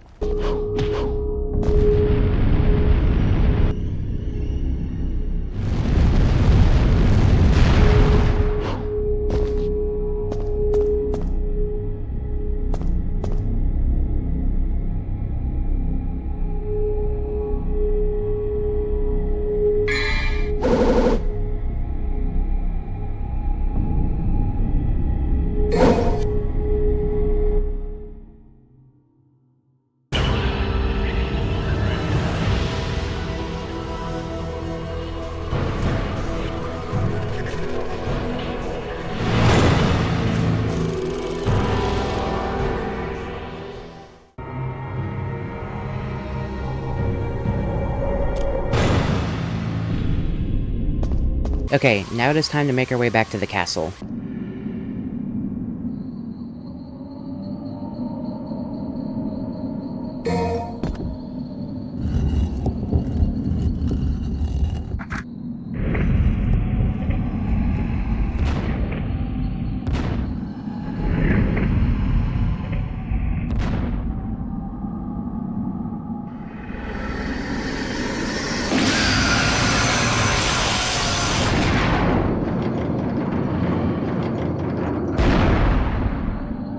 That is the most unnecessary way to open a drawbridge I've ever seen, but if I ever own a castle, I definitely want that to be the method to lower it.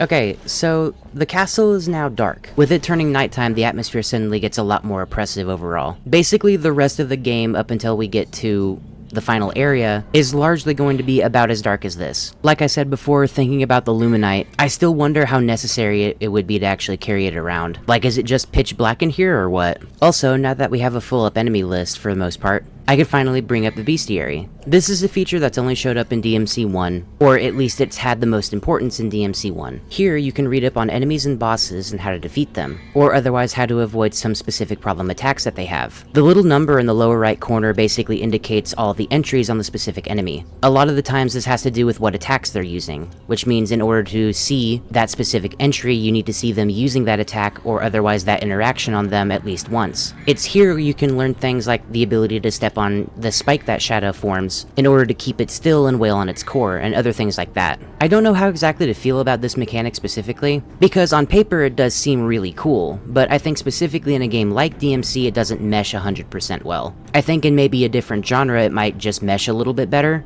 but I mean, who knows? If you're playing on the harder difficulties and you need to get a leg up on a certain enemy, this might be the way to do it. But ultimately, if you're fighting these enemies in the harder difficulties, it's more than likely that you'll just know how to fight them anyway.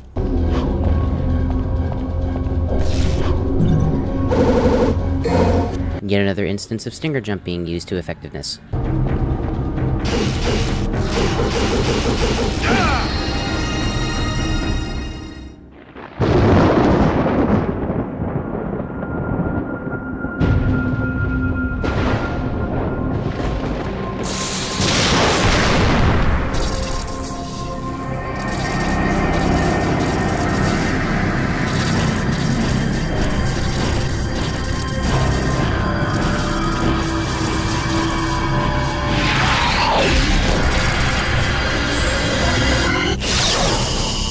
These guys are called Plasma. They're sorta mimic-based enemies that have the same moveset as you do, including the punches and kicks from Ifrit. They can also go back into their bat form in order to fire lasers at you. Sometimes whenever you fight them, they're liable to split apart with whatever remaining health the pre-split Plasma already has.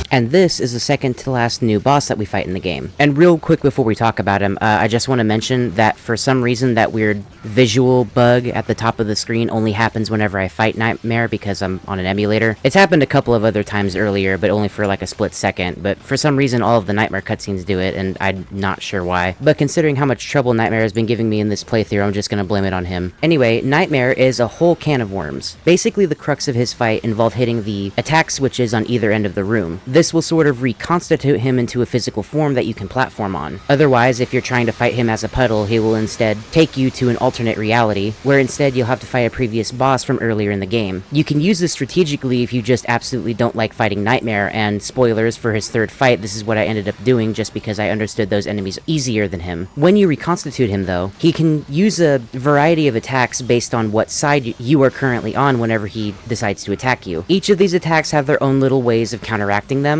but ultimately you do have to wait for him to attack in order for you to do any damage to him. He has something similar to the shadow cores, basically, except for instead of being able to use your guns, you have to wait for the core. There's a lot of minute wrinkles with all of his attacks, and a lot of it is going to just boil down to feeling out what attack best is going to help you in the situation, which one's easiest to deal with and stuff like that. I should also mention that if his core is out and you haven't done very much damage to it, or no damage, then he'll have a unique instance where he'll absorb your Devil Trigger. This will in turn fuel his own Devil Trigger eventually if you do it too many times, which at that rate, if you're in normal mode or higher, it'll probably just end up killing you. He's already a pretty tough fight just as is.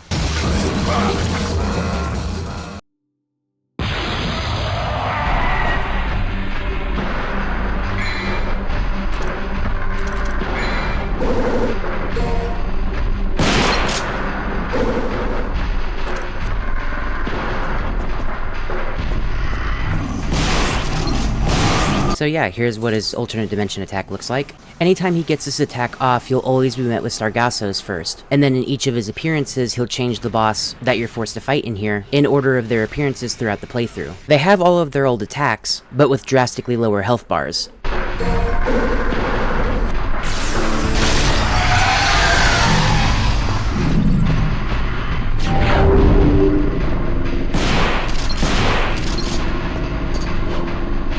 I do not think I can express to you how good that just felt.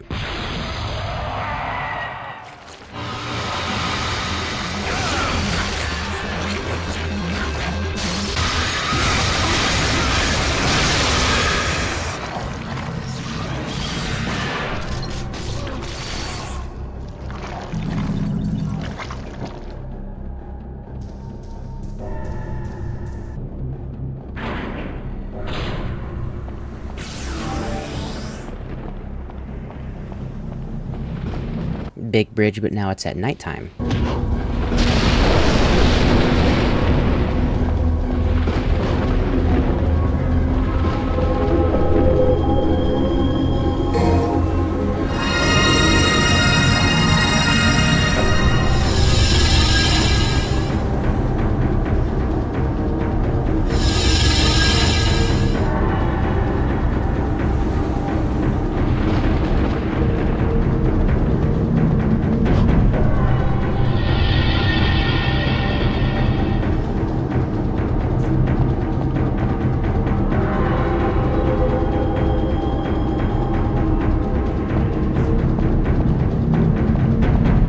No, not that blue stone.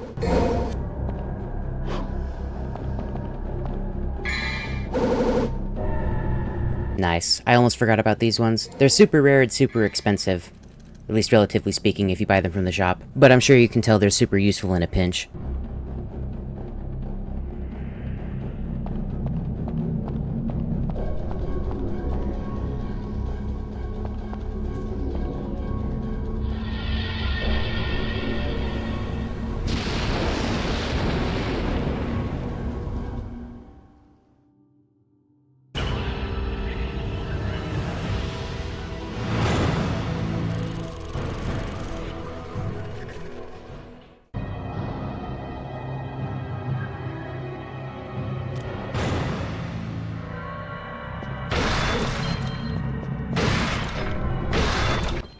So I don't necessarily have a whole lot to say about this part of the game specifically. We're gonna be skipping around a lot. It's just the castle again, but with new lighting, which is certainly cool if you're going through the game, but makes commentary pretty uninteresting all throughout the board.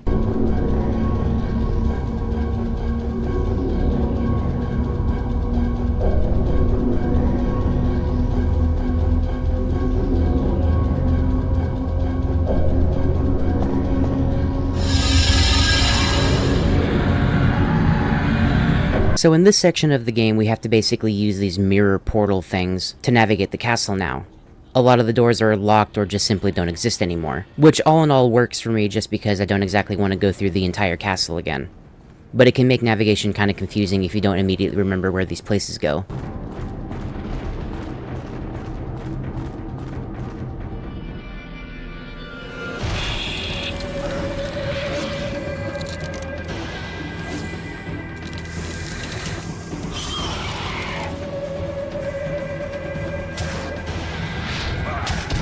These guys are Frosts. They're known for using ice attacks in order to deal damage to you. Their file in the bestiary actually indicates that Ifrit does a lot of damage to them, because I guess they're ice. Which is almost kind of a weird misnomer, because Ifrit is the power weapon, it's supposed to do more damage anyway, but whatever, it works. Whenever they encase themselves in ice though, you have to try to break them out of it as fast as you can, else their HP will regenerate to a certain point. And they like to do this a lot.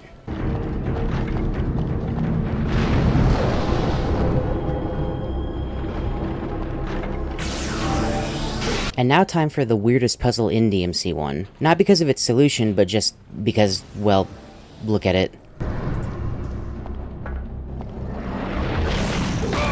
What do you mean a T-Rex is firing fireballs at me? The solution here is pretty simple, just hit the projectile back 3 times in order to blow up the skeleton and make it to where you can progress again. Weirdly, the solution to tell you that you even need to do this is in the room that he's currently firing at you in, which, because this is an active and strange threat, you wouldn't think to necessarily check something in the same room that you're in with it. And I'd like to imagine that the only reason I figured it out as a kid is because I kind of just got frustrated and started swinging my sword. I certainly couldn't read back then, so, I mean, you know.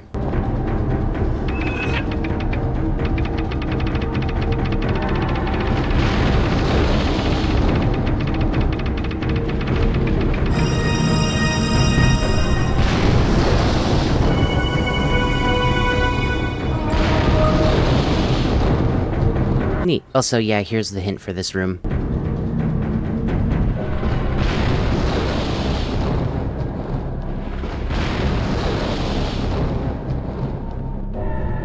What I find pretty cool about this room is that you can actually skip it if you get an upgrade for Alistor called Air Hike. It's basically just a double jump. Normally you would have to jump across these platforms, which were always there and always have their collision, but only show up whenever the lightning strikes. It's not a big deal either way, but if you're trying to be quick about this mission, then yeah, just use Air Hike.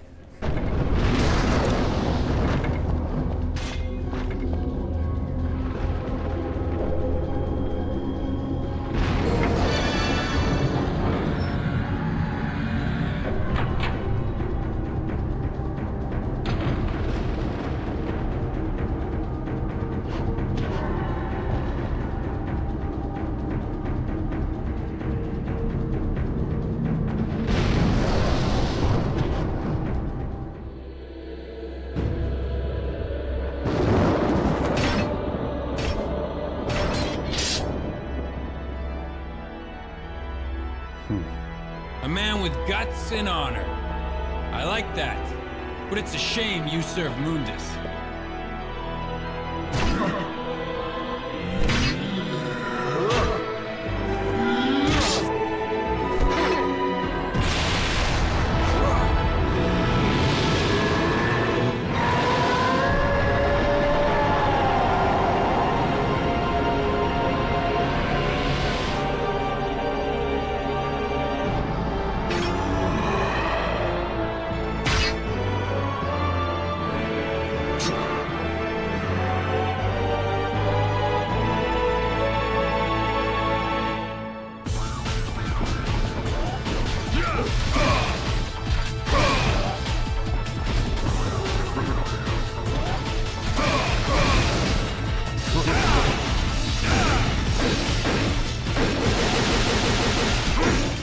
Okay, third Michelangelo encounter, and I'm sure by now you know what that means. Let me start off by saying that this fight is brutal. What I haven't really mentioned with Michelangelo until now is that he gets a handful of new attacks, not very many, but in place of that, he gets new combos and mix-ups that he can do to you. Like, yeah, make no mistake, he gets new attacks as well, but it's the little things that he does to throw you off and stuff like that is where a lot of the actual challenge from this fight comes from. And really, that's how all of his encounters work. Also, he hits like a truck now. One good combo will end up taking over half of your HP away. But the real takeaway that I actually want to highlight in this fight is a handful of new attacks he gets relating to these summon swords. Of course, if this is the first time you're seeing this game or playing it, then naturally this is going to throw you for a loop. But those of us who are super familiar with this series will understand this as a greater start to this character's sort of trademark fighting style. But I'll elaborate on that in here just in a second. This fight specifically acts as an honest-to-God test of your abilities so far. Any good boss in any good game does that for sure. But remember what I said in the beginning, this is the first definitive character action game. The sort of rival character trope is present in many games of its ilk. But out of all the things that DMC1 gets right, I think it goes a long way to make this fight specifically memorable, just because of how this character and how this fight has been portrayed so far. You share a weirdly tenuous connection with this enemy, and because this is a video game, your agency and player expression going against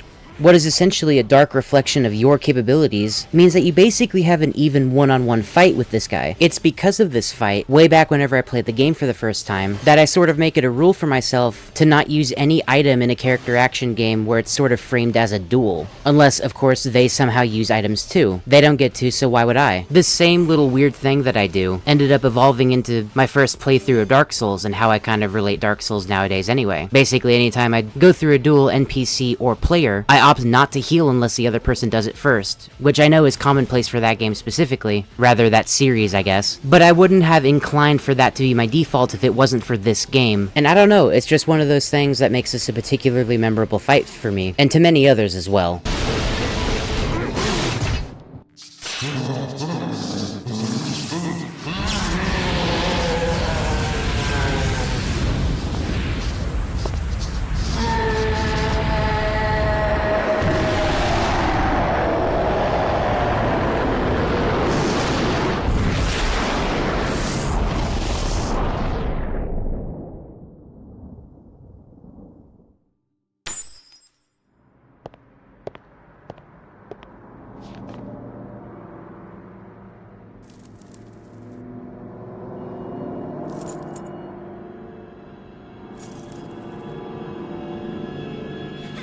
Virgil, Dante, happy birthday. Wow! I want chocolate! No, I want chocolate!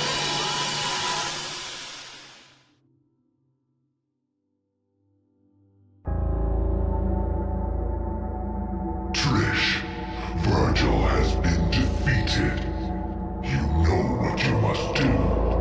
Now go.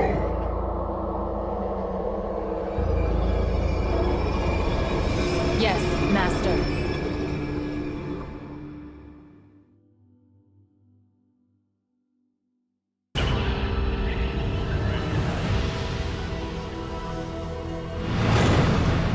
Ow.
Okay, so that was a lot. I guess I need to talk about it now. So yeah, plot twist. Nello Angelo was actually Dante's twin brother Virgil, who during the entirety of this game has had very little mention over time. The only other mention being the description for the amulet in the first place. I think Virgil's involvement with this game and his portrayal as a boss fight sort of further proves my point to how well Nello Angelo is handled in this game specifically. Through defeating Nello Angelo, we end up obtaining his half of the amulet. This turns it into a new item called the Perfect Amulet, but more importantly, it fully unlocks Force Edge into Sparta, the namesake weapon of sort of the key pivotal player in this series, being Sparta himself. I kind of have a lot to say for Sparta, and a lot of it's good and some of it is not so good. For one, man, I really do love me a good meat sword. That's a horrible thing to say out of context, but it sort of gives me the same vibe as like Soul Edge and the Soul Calibur games, if you've ever played any of those. Just this sort of weird, freaky looking weapon that shouldn't exist. And its other little capabilities like being able to transform into a scythe and a spear are added purely because it just looks cool, which I'm super down for. It even has design aspects of Force Edge in it, namely the hilt and the handle of the original weapon. Interesting thing to note here, and it'll sort of tie into the not so positive things I have to say for Sparta specifically, is that you might notice whenever you go to a shop that you can't buy any new moves for Sparta. Instead, any move you currently have for Sparta, with the exception of the Devil Trigger abilities and Air Hike, are sort of inherited over from Alastor into Sparta. This means that if you haven't bought a move for Alastor, it will not appear on Sparta until you purchase the move for Alastor. The only real noteworthy thing about Sparta, in terms of how different it is from the other swords,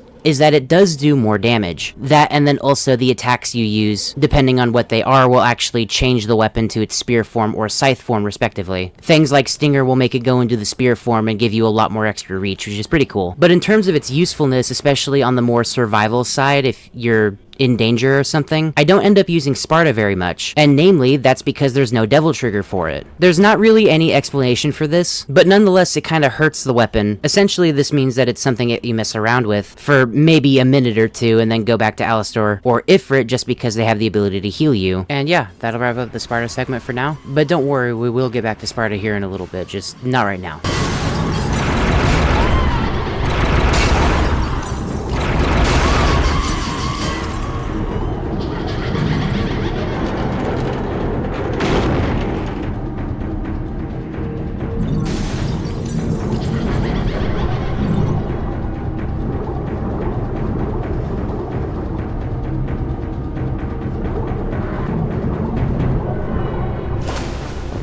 Oh. Cool. Bro, they took my fucking elevator.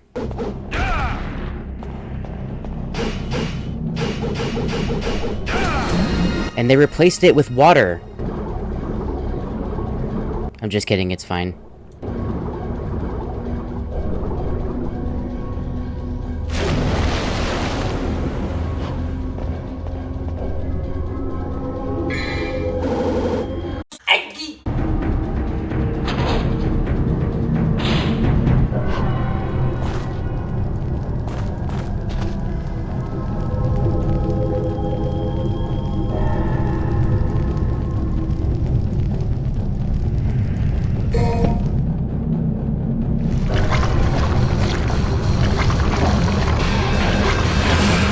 So the game actually lies here. You're not timed, we just have to beat Nightmare. And because I haven't used an Untouchable yet,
Whoa, freaky.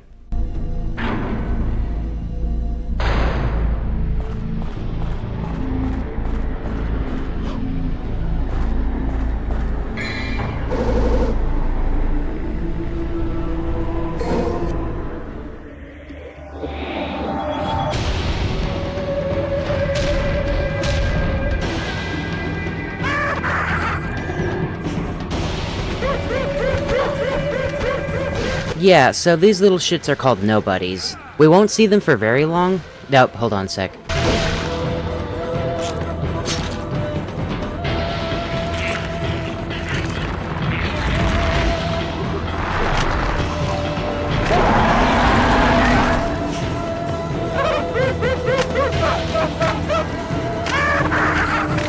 Right, anyway, so nobodies. These things kind of have a whole bunch of stuff that they can do. As evident by the cutscene that just interrupted me. If you let them idle for too long, they'll put a mask on, which makes it to where they get a couple new attacks, as well as just deal more damage to you. I also only literally just noticed that whenever they're big like that, they can kind of throw the eyeball that's on the side of their body and it'll explode if it hits you, but I guess they can pick it back up and throw it at you. I had no idea. They also have this weird, like, double drop kick jump attack that they like to do a lot, which will send you on your ass if it hits you, which is mostly just annoying. Also, they can take your devil trigger if you let them dance for too long. They're obviously a lot more dangerous whenever they're larger. If you decide to hit them in their face, you'll eventually break the mask and make them much more manageable as normal enemies. You can kind of equate them to mini-bosses when they have the mask on, but I don't really know if they count so long as you know to hit them in the face when they have the mask.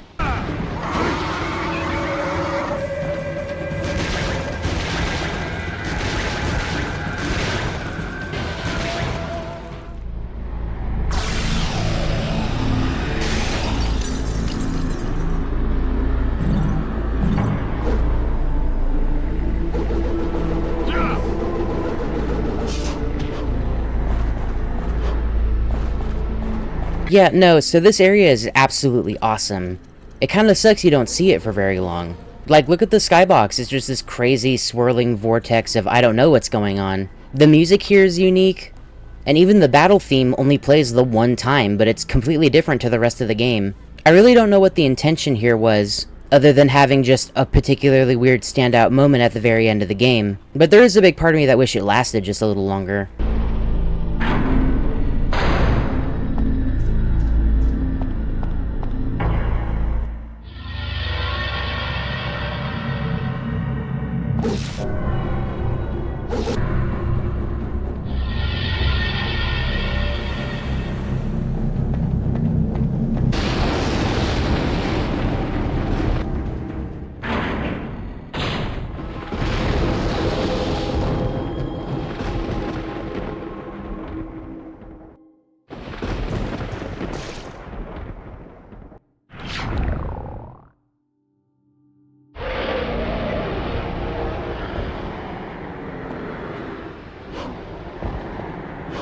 Whoa, we're upside down now.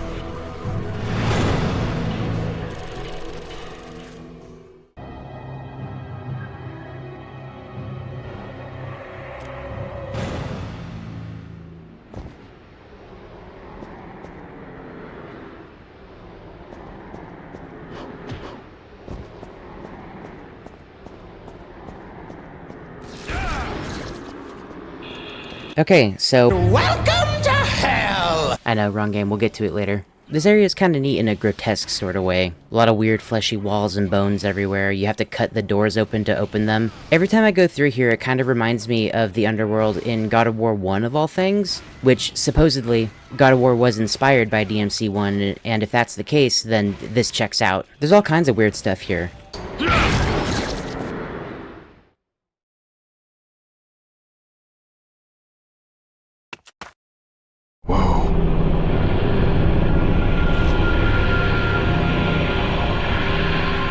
Dante!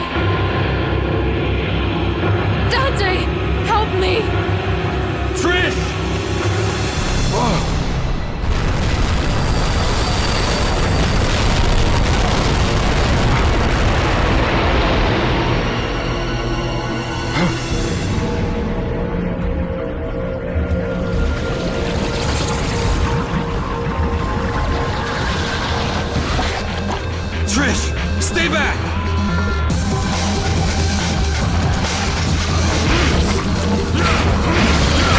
It's Nightmare again, yay! Let's get this over with.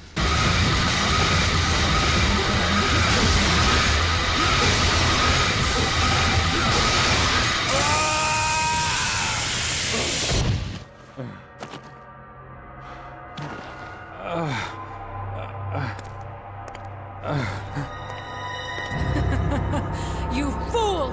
You're so easy! Trish, you? Humans. What sweets. You should know better than to trust a stranger. Your presence has become a hindrance to my master's bloody scheme. Now die!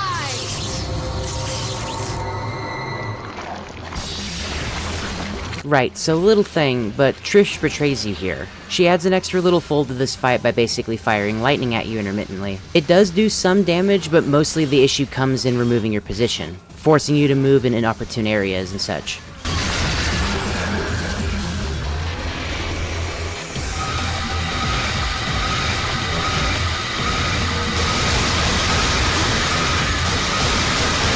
Also, during this fight, whenever you reduce Nightmare's HP to 0, you have to wail on his core after he gets that little sliver back in order to kill him for good, otherwise he'll come back with some extra HP.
Dante! Dante, why did you save my life?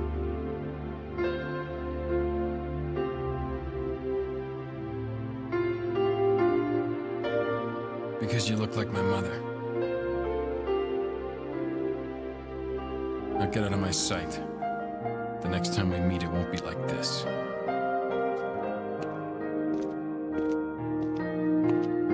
Dante! Don't come any closer, you devil! You may look like my mother, but you're nowhere close to her. You have no soul. You have the face, but you'll never have her fire!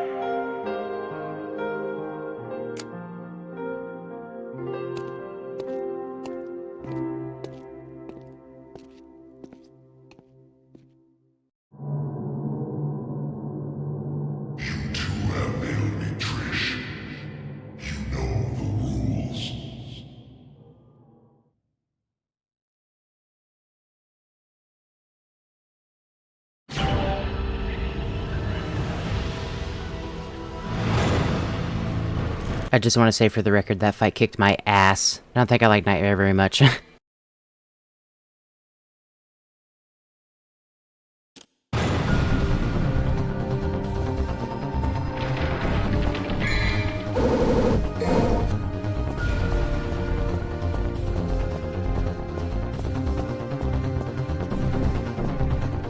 Wow, the music here is crazy cool.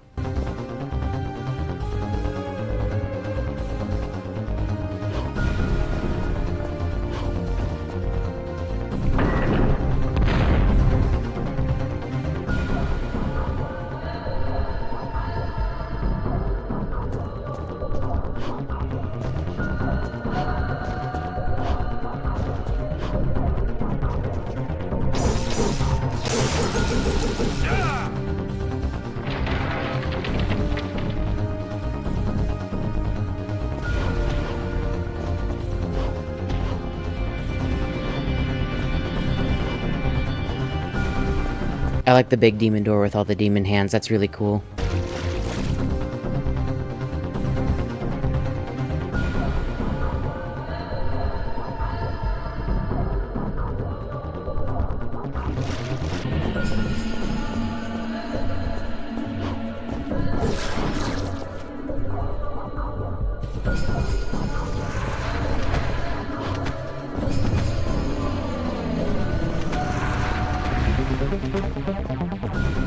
Right, so these weird, nasty hallways have these tendril things. They'll sort of latch onto you, and after a second, they'll start sapping your health away and cause you to stagger.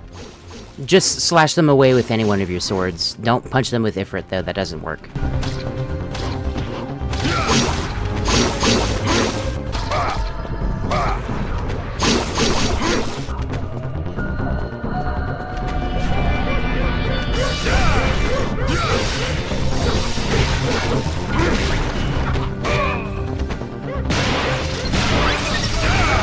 No, I need that. Stop that. Also, yeah, the floor will just randomly attack you here if you're standing too still. So, you know, that's mean.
Cool.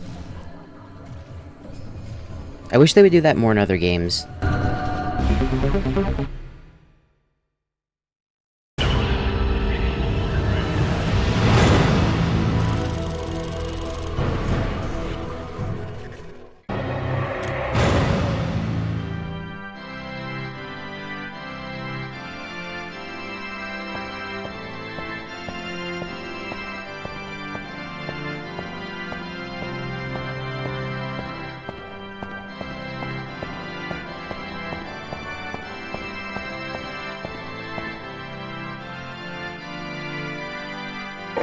I must face a Sparta. Strange fate, isn't it? Strange and ironic that it will end the same way. Irony has favored you this time. Look, there.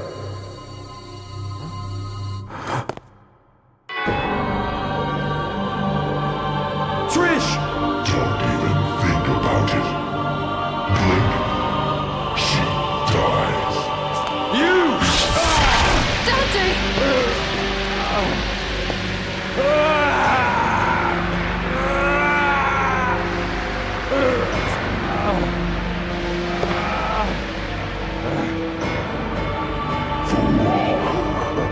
So sad that humans will always be humans.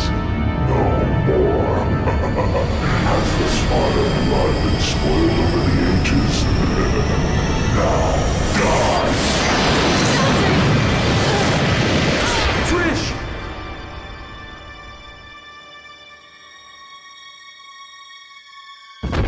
Trish! No! Useless scum. Failure is one thing, but taking an odd behavior like that... What is the matter? It is time to end your pitiful life.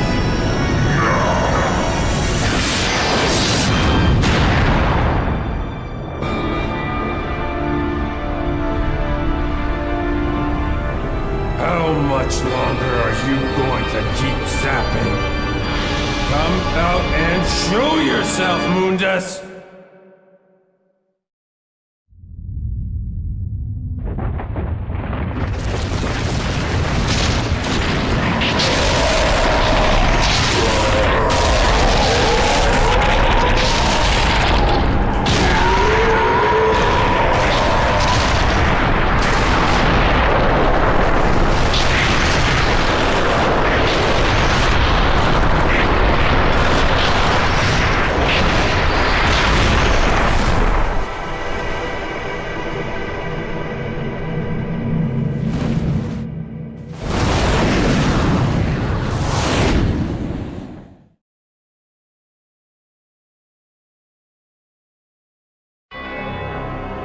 Those eyes. Deep in them, I see the same light as in Sparta's eyes. Why my mother? That useless being?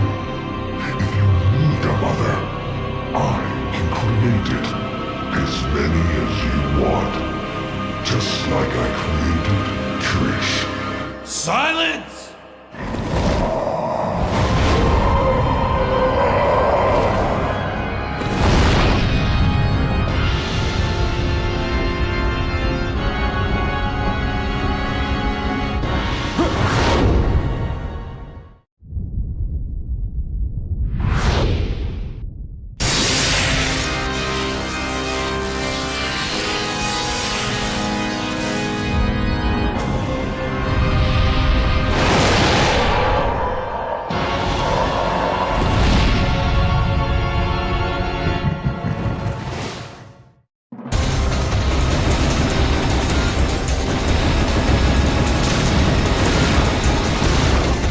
Okay, this is it, the final battle. And for some reason it's an on-rails shooting segment, but whatever. So Mundus has a whole bunch of stuff that he can do. I feel like that's the upteenth time I've said that. Basically, attacking him here involves hitting his little weird orbs that he's using to protect himself first. From there, you basically just mash your fire button to deal as much damage to his actual health bar as you can. You can also do like a corkscrew dive attack if you press the melee button, which is not supremely effective, but whenever he flies away from you by first diving into you, this is a good way to do a bunch of damage to him. Your third and final thing that you can do is to basically use all of your devil trigger gauges at once to summon this weird dragon thing, in which case if it hits him it does a ton of damage. Also, for some reason the flight controls are inverted, which is super annoying. Like the swimming, it's something you have to get used to.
Oh, that's a good sign. Okay, we're in phase 2 now, and Mundus has even more attacks he can do to us. He's doing the orb thing again, except for this time they're just sentries that fire at you. Going out of your way to attack them will end up charging a lot of devil trigger at once. He can do other things too, like summon a giant lava wyvern thing to attack you. It'll slowly follow you as it closes the distance and tries to do things like a breath attack and stuff at you. He has these ethereal sword swipes, and even a following pillar attack, kind of like Phantom. Devil Trigger here is actually kind of super important. It does all the stuff that you expect Devil Trigger to do already, but this time we have it on Sparta. For one, whenever you do a sword attack now, it basically triples the hitbox size, which effectively means you can reach Mundus from anywhere on the stage if you have Devil Trigger active. Similarly speaking, using your gun attack will now instead fire these rapid fire fireballs. How many times can I say fire? Which is good if you want to stay quick on your feet.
My mother risked her life for me. And now you, too.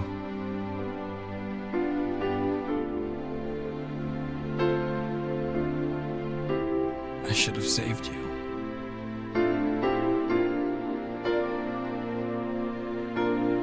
I should have been the one to fill your dark soul with light!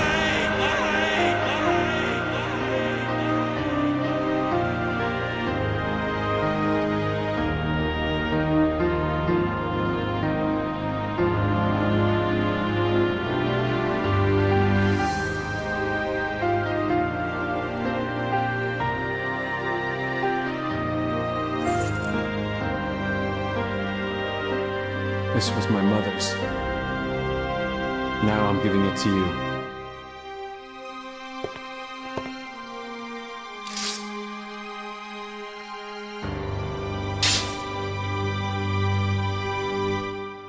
My father's also here now.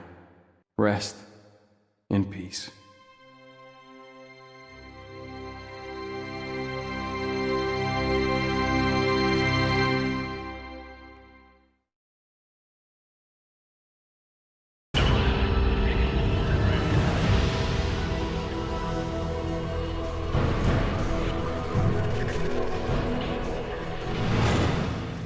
Okay, so I actually need to backtrack here for a sec. So the scene that just played is often regarded as one of the most infamous scenes in DMC1, and largely for the entire DMC community. That's solely because of this line right here that Dante says. I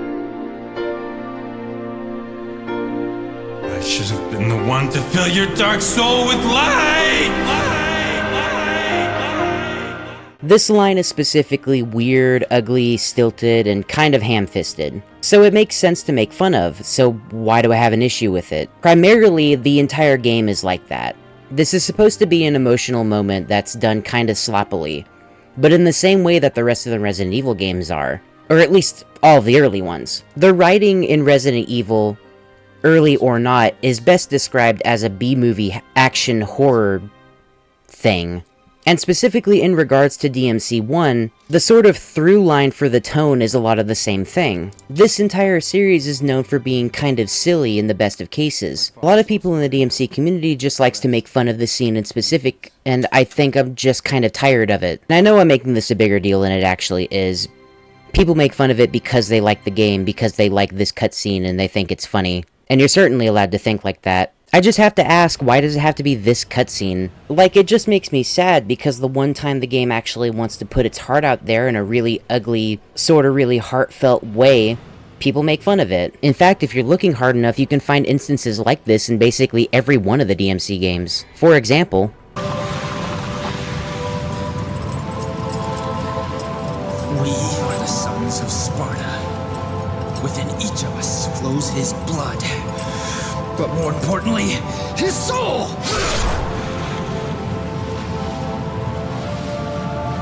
And now, my soul is saying it wants to stop you! like, why don't people make fun of that line? It's arguably even more stupid. I don't know, I've said my piece, and like I said, I'm making this a bigger deal than it actually is, so I guess I'll just give it a rest. Anyway.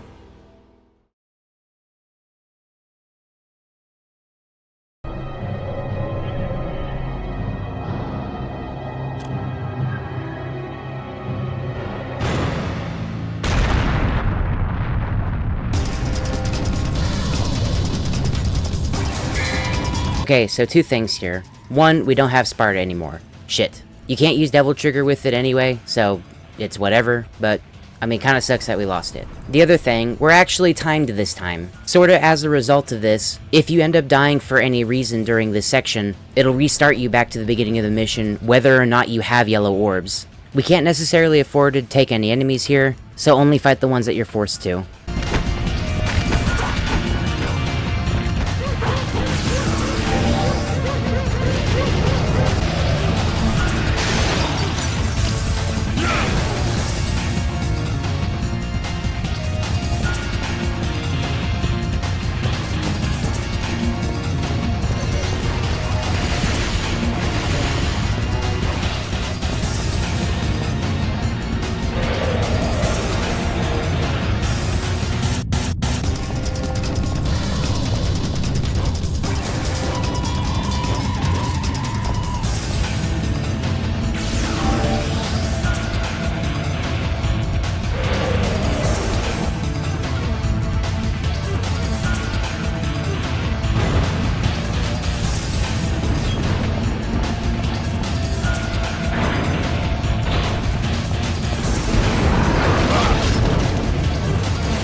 Whoa! Whoa!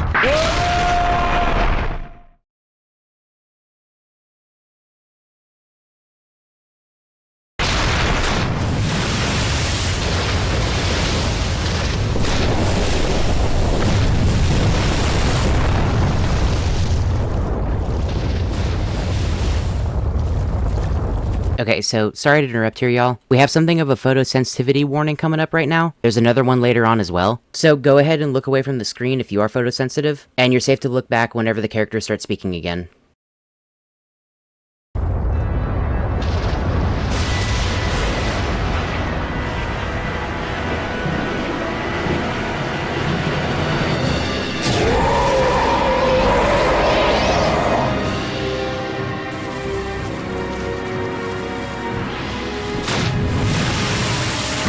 Has been opened.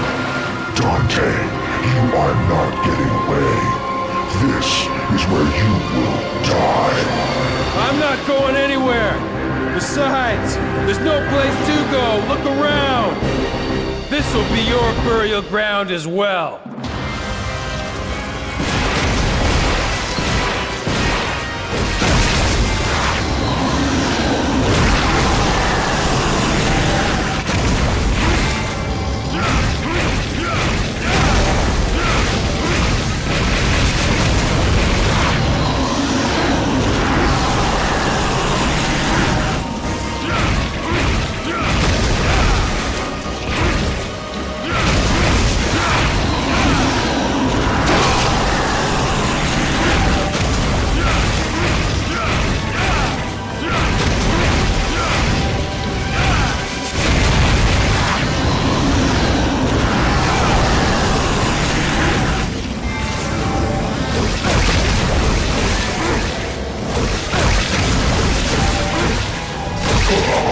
What is the matter? Here your powers are weak, human. No. You'll be okay. You can do it. What? Mother. Hi, yeah, me again. Sorry, here's the other warning. You're good when the characters speak again.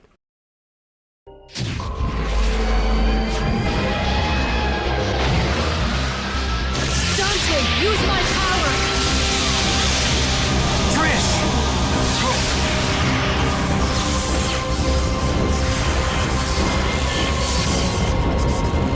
Okay.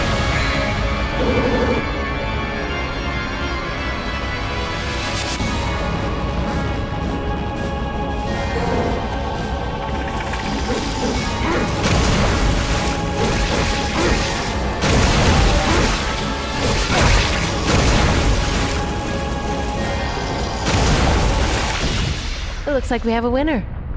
Jackpot.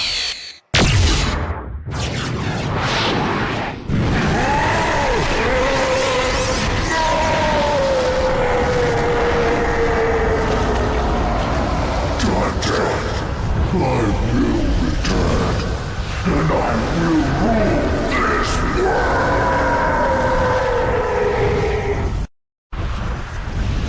Goodbye. And when you do come back, give my regards to my son, will ya?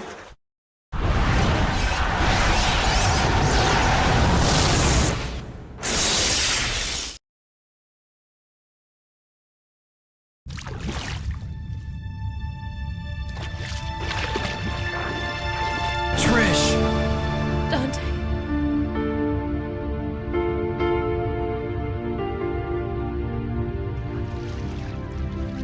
Dante. Trish, devils never cry. These tears are a gift only humans have. We're too late.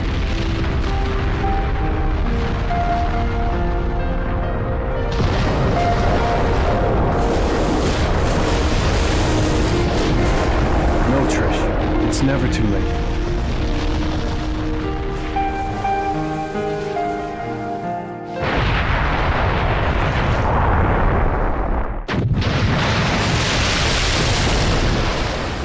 And we humans never give up. Are you ready? Yes!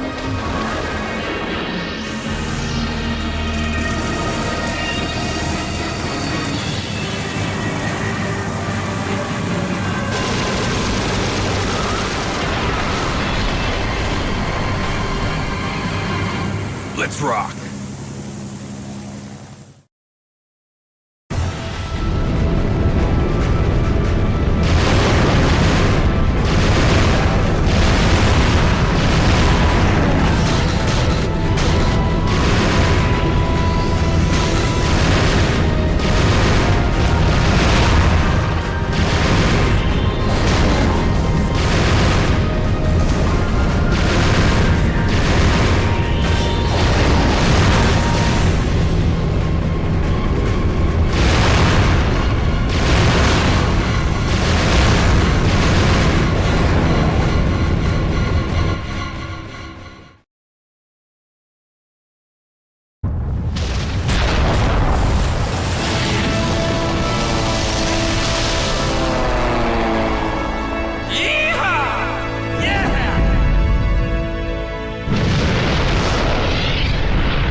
The sky is fair.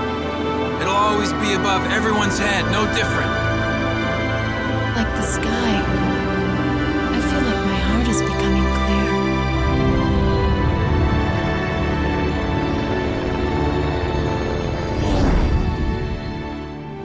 clear. Let's not forget, though, the Underworld's evil is still alive. They will someday return.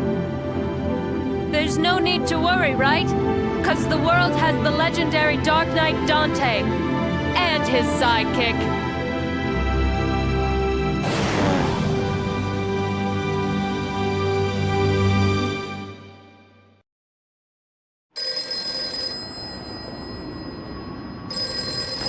Devil never cry. Yes? Okay, great. Where's the place? We'll be right there. This one has the password. Sounds heavy. Okay, let's get it over with in 10 minutes. Can't let a single one of those suckers live. 5 minutes. More than enough.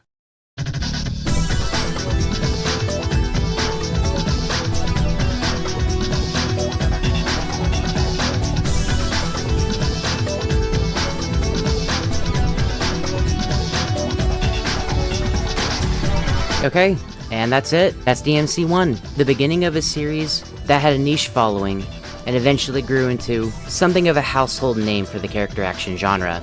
I really won't have any other opportunity to mention it, so I'll just say it now. If you decide to play on a completed save file, one that's already completed the game, then you'll have all of your weapons and upgrades for whenever you first beat the game. It's an NG Plus mode, just the only difference is that it stays on the same difficulty. You'll also unlock a hard mode, which naturally has all the enemies being tougher, but also remixes their placements, so you'll see some of the harder enemies earlier and stuff like that. Beating that mode will unlock you Legendary Dark Knight difficulty, which is even harder, and when you beat that, you'll be able to get Sparta as a playable character. He basically just looks like Dante, but instead he starts the game with Force Edge and a new weapon, which is Yamato. Which, Yamato, even though it looks like a katana and looks like it would have a different moveset, is just the same as Alistar. It even has lightning and everything. But I mean, it's a cool inclusion. The coolest thing about Yamato, though, is that whenever you use it, it sort of turns into Sparta as you're using Sparta.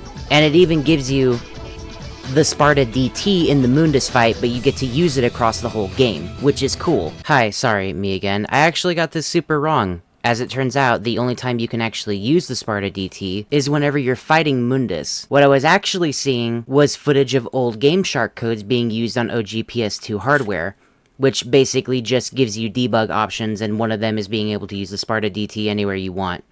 There's no way to unlock it, and that makes me sad.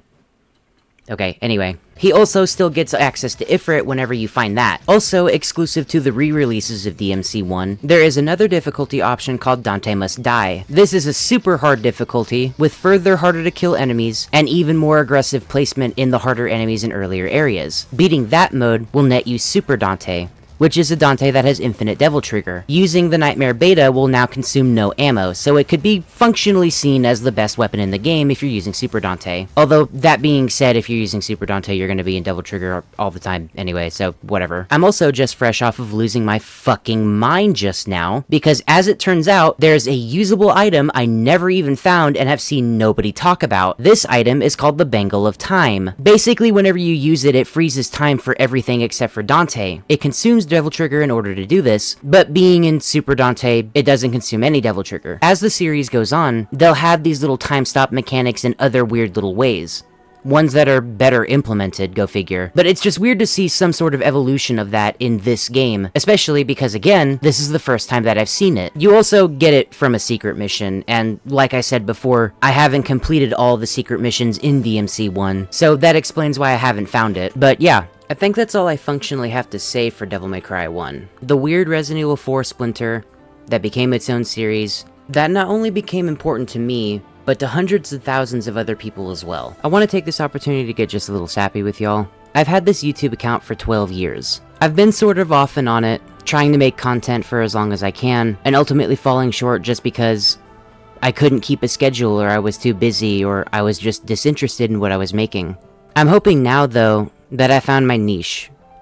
I like making video essays a lot, and even though I know these RTLGs aren't as popular as I hope for them to be, really, I'm making them for me. I just kind of always wanted something to put my thoughts down on, and with the rise of all these video essays made by thousands of other people, I figure why not? This particular video has been kind of a gigantic project, but I never not had fun making it. Weird issues and problems that I had were ultimately not that big in the grand scheme of things. And I hope I can keep making these videos, not just for all the DMC games that I played, but all the other things that impacted me too whenever I was growing up. Even some more modern stuff, eventually. Stuff like that still makes an impression on me. And I mean, hey, at the end of the day, I hope if you do watch this, you actually get something out of it. Even if it's just background noise, that's fine too. But yeah, I'm gonna go ahead and get out of here. Subscribe to the channel if you want more video essays and other cool stuff, if that suits your fancy. And if you feel like being particularly charitable, you can join the Patreon too. It's only got a $1 goal on it, and that'll get you into a Discord where we can maybe talk or play some games together. Paying for the 1 tier will also have your name at the end of these videos. And yeah, that's gonna do it for this video. Stay tuned for whenever I do DMC3 next. You know, sometime within this century, hopefully. And yeah, have a good one, y'all.